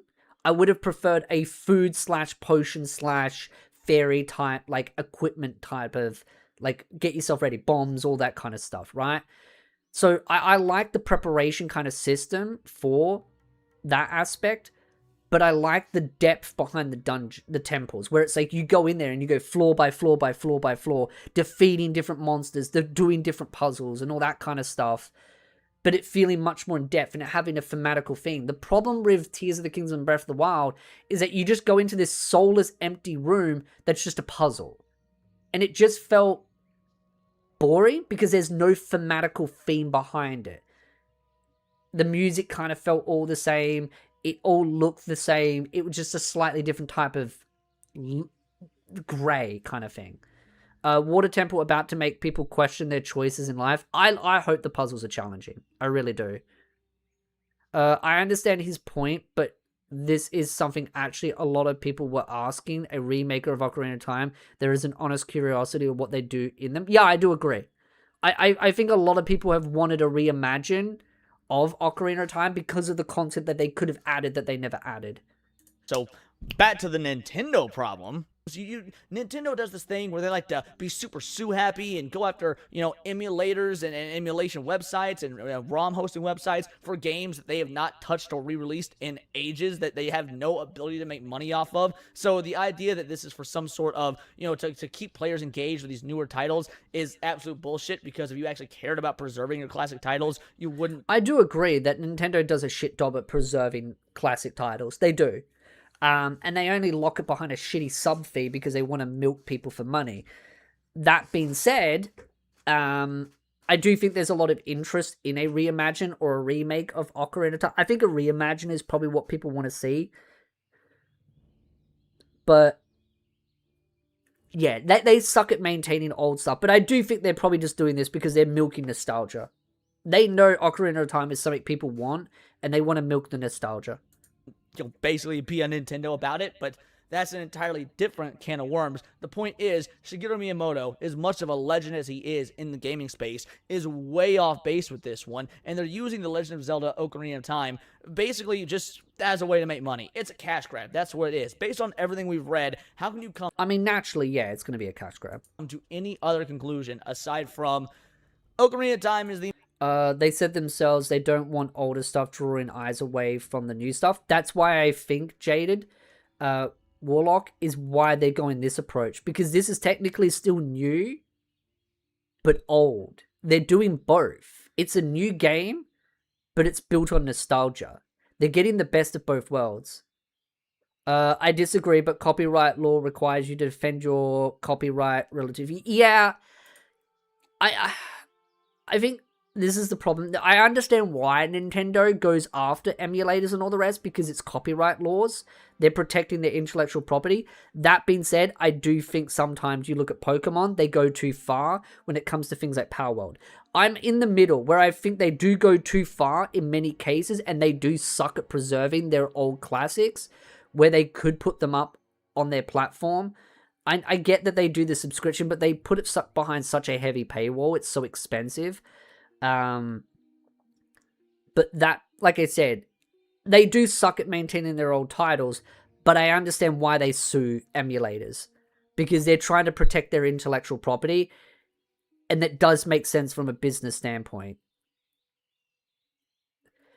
That being said, it's pretty obvious what their intent is here. Create something new, but build it off nostalgia. And it allows them to reboot the universe. The most famous game in the franchise, arguably, besides maybe Breath of the Wild. I would still say that Ocarina of Time is more famous than Breath of the Wild. We want money. We haven't put out a Zelda thing in a while. People aren't buying the Switch 2. Let's remake or reimagine or do Legend of Zelda Ocarina of Time Reborn. I've noticed I've switched between Ocarina and Ocarina a bunch during this video. I say both. Just depends on my fucking mood. Anyway, the point is, yeah, they're doing this. They're using Ocarina of Time and name only to get you to buy a new Zelda game. And it's probably going to be 60%, 70% the same if I had to wager a guess. But 60% or 70% the same is not good enough when we're talking about one of the greatest, if not the greatest video games of all time. Actually, with emulators, the specific legal framework is that emulators is legal, but only if you buy the game and dump your own ROM, technically downloading it from online, even if you own the game ain't. This only applies to the US. Okay. I do think that's fair, right? If you own the game, right, and you want to be able to play it on your PC, you get an emulator and you run it on that. Yeah, I think it's fair. I mean, you still own the game. You bought it. However you want to play it, it's up to you. They can be a little extreme suing sometimes. I mean, the sue a store with a name Mario. Yeah, that was stupid. The one of the worst ones, sue a kid for creating a Switch made of cardboard. Yep, they do. They go overboard. I understand sometimes them doing it, but I do think there are many cases where they do go overboard. It's a good video by Leon. Some good points, but I definitely feel like this is the path that they're going to go down. So, good video. Check him out. Check Lords of Paradise's channel out. Great guy. Good friends. I see him as a friend. I know he said that on his stream. I see him as a friend as well. Nintendo legal teams sucks ass. Yeah, they do. And yeah, consider watching his stream. He streams at different times for me, so I'm safe. And check out Cindy's as well, because Cindy's cute. She's my waifu, Oshi. Next one, the last thing I wanted to react to was Monda Sensei's video, which was why I love this anime Mushoku Tensei and its author, and especially with recent drama.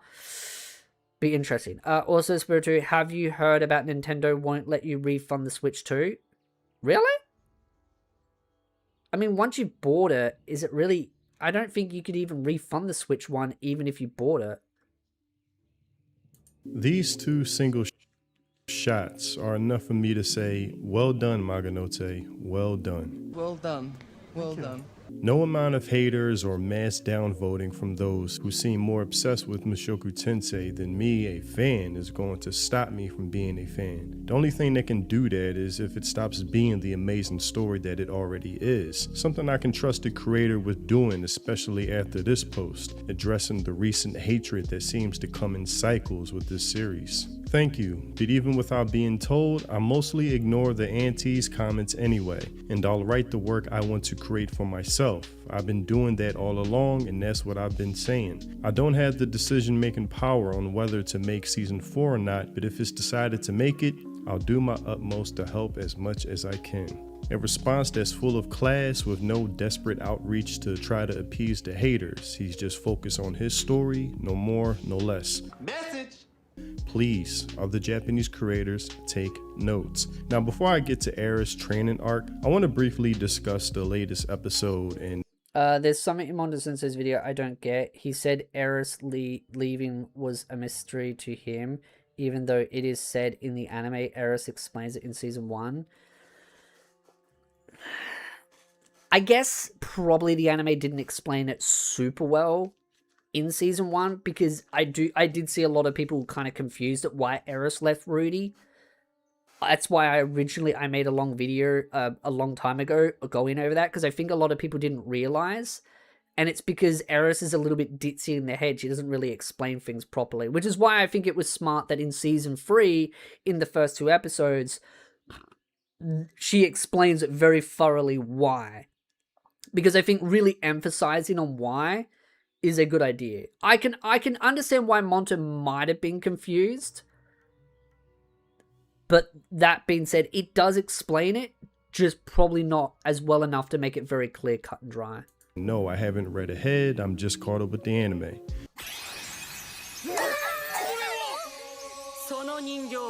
Rudeus truly has one of the best character development arcs I've seen in anime. He went from this agoraphobic kid basically being scared to step anywhere outside his comfort zone, which was very limited, having a panic attack if so, and timid around every person he encounters, to now being the nucleus that serves as the center of so many others where their lives revolve around him. He's now like a stable figure that keeps everything in proper balance. That's a hell of a shift from season 1 that took his time to get here. Looking at his home life, being surrounded by those who love him, having a true family just makes you feel happy for him. I've always said that Sylphie in season's 2 finale, you could see the growth in her character, becoming the matriarch of the family, being able to ease that situation of turmoil, which could have easily spiraled out of control. The way she did explain it. Of course, she doesn't say it like, oh, this is the reason. Yeah, and that's what I mean. I think he probably didn't fully grasp Eris, but I mean, yeah. It depends. I've seen some people that didn't realize what her reasoning was, and some people that kind of guessed it. The way she handled herself was truly like a lady full of feminine grace. With one smile, she was able to bring... I mean, Sylphie is a top-tier wife. She is. Because she's like, sure, she's not rocking an Eris body with massive jugs and a nice figure, but she's got that motherly kind of aura about her where it's like she makes a really good wife, where you know that she'll be there when you come home to keep you company and to make you feel good in multiple ways. But it's just one of those where it's like she makes a good wife and a good partner, right? A good mother, a good wife, a good partner. Bring the room to a sense of total calmness, having a glowing halo effect around her that made Roxy feel welcomed. Again, I thought, wow, Sylphie really became a full mature woman, not just in appearance, but in attitude, behavior, almost like a spiritual way. And to see her holding their now child, daughter, it was great to see her in her full presence of motherhood, and her still making sure Roxy doesn't feel left out just seals the deal. It's just an overall state of happiness to be in compared to how season I love the way they make her look so holy there. It's like, ooh. overall state of happiness to be in compared to how season 2 left off before their return from losing his dad, especially on Father's Day, and mom. I want to point out something about people complaining about anime. They got nothing to say about Stephen King's orgy scene. Yeah, because it's hypocrites. Because hating anime is cool now. That's why. They don't give a shit about, like, actually having genuine... That's why a lot of these people lie about what I say and take me out of context. Because that's what they do. Basically being left in a lobotomized state that left Norn torn and angered at Rudis. But even she's smiling along with the full house of characters. Everybody's playing their part, living in harmony. Aisha, she's just a ball of happiness that really loves her older brother. Again, at the center and head of it all is Rudis, finally allowed to take it all in, never shying away from proclaiming his love to either of them in public. I love to see it, bragging that his new magical glove will allow him to get a handful of both Sylphie and Roxy in true Rudis form. Now to Eris. I'm glad they picked up where we left off with her leaving Rudis' side. It was a bit of a mystery why she chose to do so, at least to me it was. But to find out it was because she felt unworthy to be by his side was the clarity I think I needed as a viewer. Now at first, I'll have to say Eris was a little annoying, with her attitude when first approaching her soon-to-be new master with a sense of entitlement, lack of patience, and no humility was kinda off-putting. I thought, damn, Eris, relax a bit. Stop making your guardian or teacher Ghislaine look bad. If she has the humility and respect to kneel before this man, maybe you should follow suit. Have some decorum, but she's Eris for a reason. And when she answered his question of what is her motivation for training, her answer of killing the dragon god excused her brash behavior, basically confirming that someone with this fire in their eyes, burning passion, is someone worthy of special training. To even inch close to such a seemingly unreachable goal, knowing what it's like firsthand to lose before the dragon god himself. And of course, Eris is not there to make friends. She's tunnel vision locked in on only getting better, with the thought of Rudis being a huge motivator for her. Throughout her training, she's filled with hostility, animosity, madness, like a Hunger Games pit bull ready to launch out.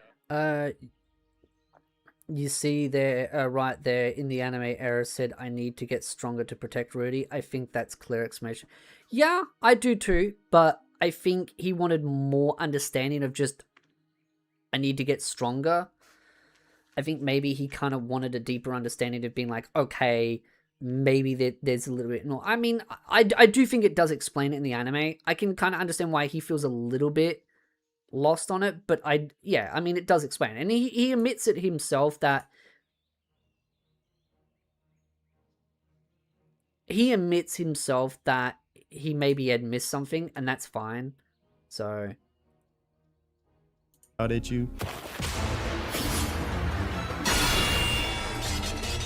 So when her new rival Nina tries to throw her off her game by suggesting she'll never find a man and stay a virgin, I was actually surprised when Eris was so forthcoming about how the joke's on you. Not only is she not a virgin, but she lost it to the best man possibly.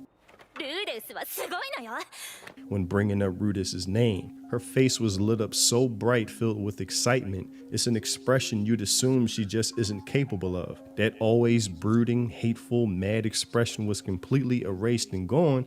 It's almost like an alter ego came out. スと今の私は釣り合わない。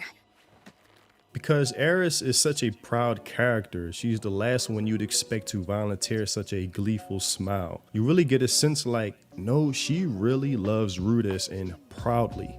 ルーデスは生半可じゃないもの。 And making it clear how much of a man he is. You don't see her giving out compliments so willy-nilly, frivolously, but when it comes to Rudis, there is an exception, making Nina think he's like a mythical god and must be a figment of her imagination, like maybe too much of this cold weather is ironically frying her brain. But when Nina tracks him down and saw what Rudis is truly capable of, skills and all, she realized, okay, I get it. I know why Eris feels so inferior and wants to be worthy of standing beside Rudis, actually inspiring her to train alongside Eris from now on. Now, one conversation between Ghislaine and Geryon, I think that's his name, Ghislaine's former teacher, I tried to think this out. Ghislaine is mad that Geryon won't further Eris's training, having her do the same routines for a year and nothing else. And Geryon tries to explain that he's trying to teach Eris how to train rather than just practice. Now, this is something I've been trying to make out, and maybe I still have some thinking to do. That's actually something that actually we do in our dojo. Is it's that whole thing of you give a fish, you give a man a fish, you feed him for a day, you teach a man to fish, you feed him for a lifetime kind of thing. It's about teaching someone to be able to train themselves and improve their skills within their own knowledge, that they have the ability to find flaws in themselves to perfect it more and more and more, so that they continuously keep building it upwards. It can be a challenging skill for people to learn, but it's an extremely important skill to learn. Because again, like for example in my dojo, yeah, you can learn the cards, you can learn the techniques, but being able to teach other people also allows you to teach yourself and to learn better and more effectively, because then you can find faults in yourself, but you can find faults in those also within the dojo, thus helping each other improve. It's an important skill. On this concept, but what he's getting at is, I think Eris needs to learn how to be self-sufficient when improving her skills, that she can't just rely on someone giving her endless lessons and routines to repeat, that in order to reach a level to take down the dragon god, she'll have to learn how to process and assess herself on her own, of where she's lacking and where she's strong, so she can be able to improve upon her skills and abilities without the constant assist of another. Maybe that comes with a sense of clarity, honestly, but most of all, where she really lacks is humility, something I think comes to play when she loses easily to Cruel. Made aware that her high output of animosity and hostility makes her easily detectable to her blade, predicting her movements, something Cruel is trained well at, letting her notice. Now, it's cool to see Eris form some type of friendship or sisterhood with these two. She begins to become receptive towards advice given to her by her peers, even going on some type of pilgrimage or rite of passage, bringing them closer together. And again, when Eris feels compelled to bring up Rudis during their trip and journey, Nina notices her face is lit up like a Christmas tree. Even I did watching it the second time around. How she becomes damn near a different person. She's more pleasant, delightful, more of a soft expression that takes a hold of her. Rudis is like the Bad Boys 2, Usa, or like meditation for her to just put her in a state of calm. Spirited, how would you feel if someone makes a Y2P version of your videos? What do you mean by Y2P? I'm assuming like clips and stuff, like in context clips. I don't have a problem with that at all. I just don't know what you mean by Y2P, like YouTube clips version of my videos, which I have, yeah, no problem. And ease. Something Nina makes her realize before her next sparring match, that maybe Eris should try taking care of herself in a womanly manner, like her hygiene, eating right and sleeping while thinking of Rudis, the man she loves. Reason being is that Eris is at peace whenever talking about Rudis, making her murderous intent go away. Something that even surprises Eris herself when smelling how funky she is and how Rudis is a stickler YouTube poop?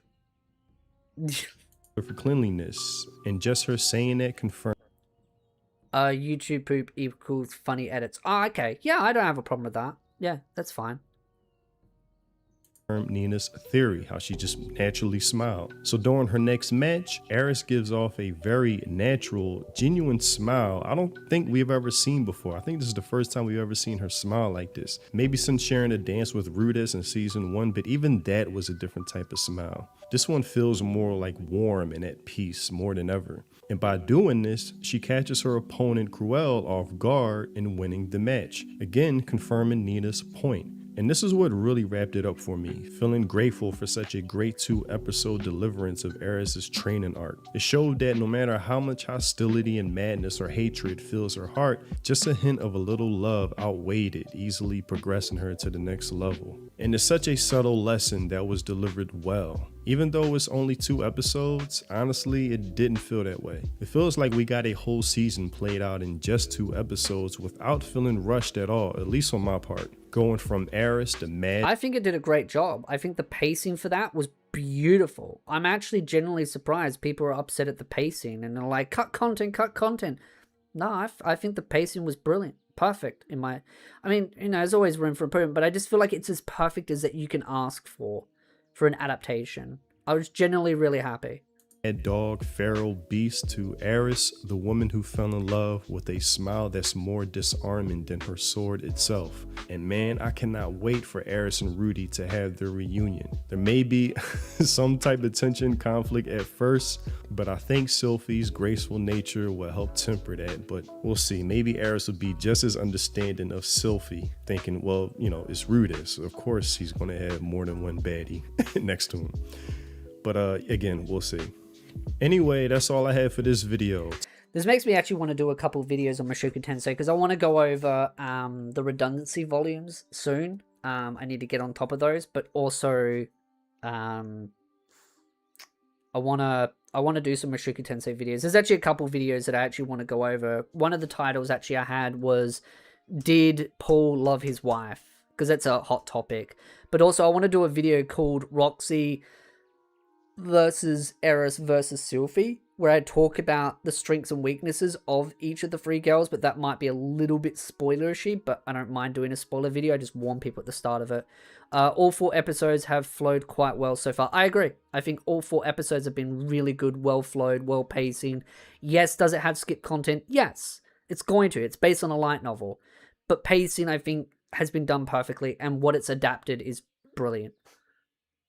Tell me what you think in the comment section below. Did you enjoy these 3 episodes so far? Maybe you read ahead. Let me know who's your favorite girl also in this story. I definitely have mine, but yeah. Also, if you want to support the content I create, consider joining my channel. Becoming a member is much appreciated. Thanks for watching, and I'll see you in the next video. Yeah! I see this creator has a love for Ihogo. Yes! He has some interesting tastes in women. He likes the boobies. I like the boobies. We like the boobies. I just want to check something.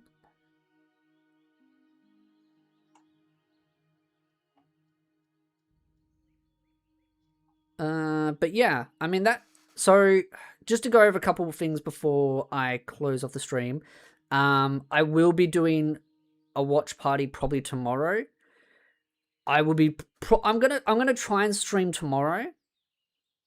And then after stream, I will be doing the watch party, which will be me going over the new episode of Mushoku Tensei. I'll be going over the 3 episodes of Ghost in the Shell. And maybe, if we got some time and people are still up and want to chill and hang out, we might go over one of the newer episodes of that GoPro anime. So, yeah.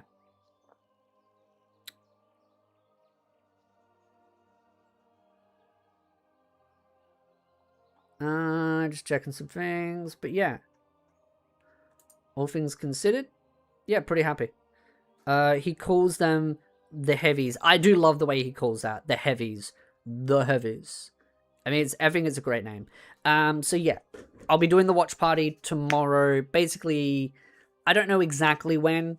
It'll just be basically after stream. So if I do stream at 10, maybe I might go until 1, or I might stream at 9 and just go until 12. Well, I might only stream for 2 or 3 hours. We'll see. I'd prefer to start earlier And if I just don't stream for 3 hours, I have a little bit of a break beforehand. So I might stream at 9, might stream at 10. We'll see, based on when the episode drops. But I'll decide that tomorrow. But then we'll do the watch party afterwards. If you want to join the watch party, again, you have to be a YouTube member or a Patreon member.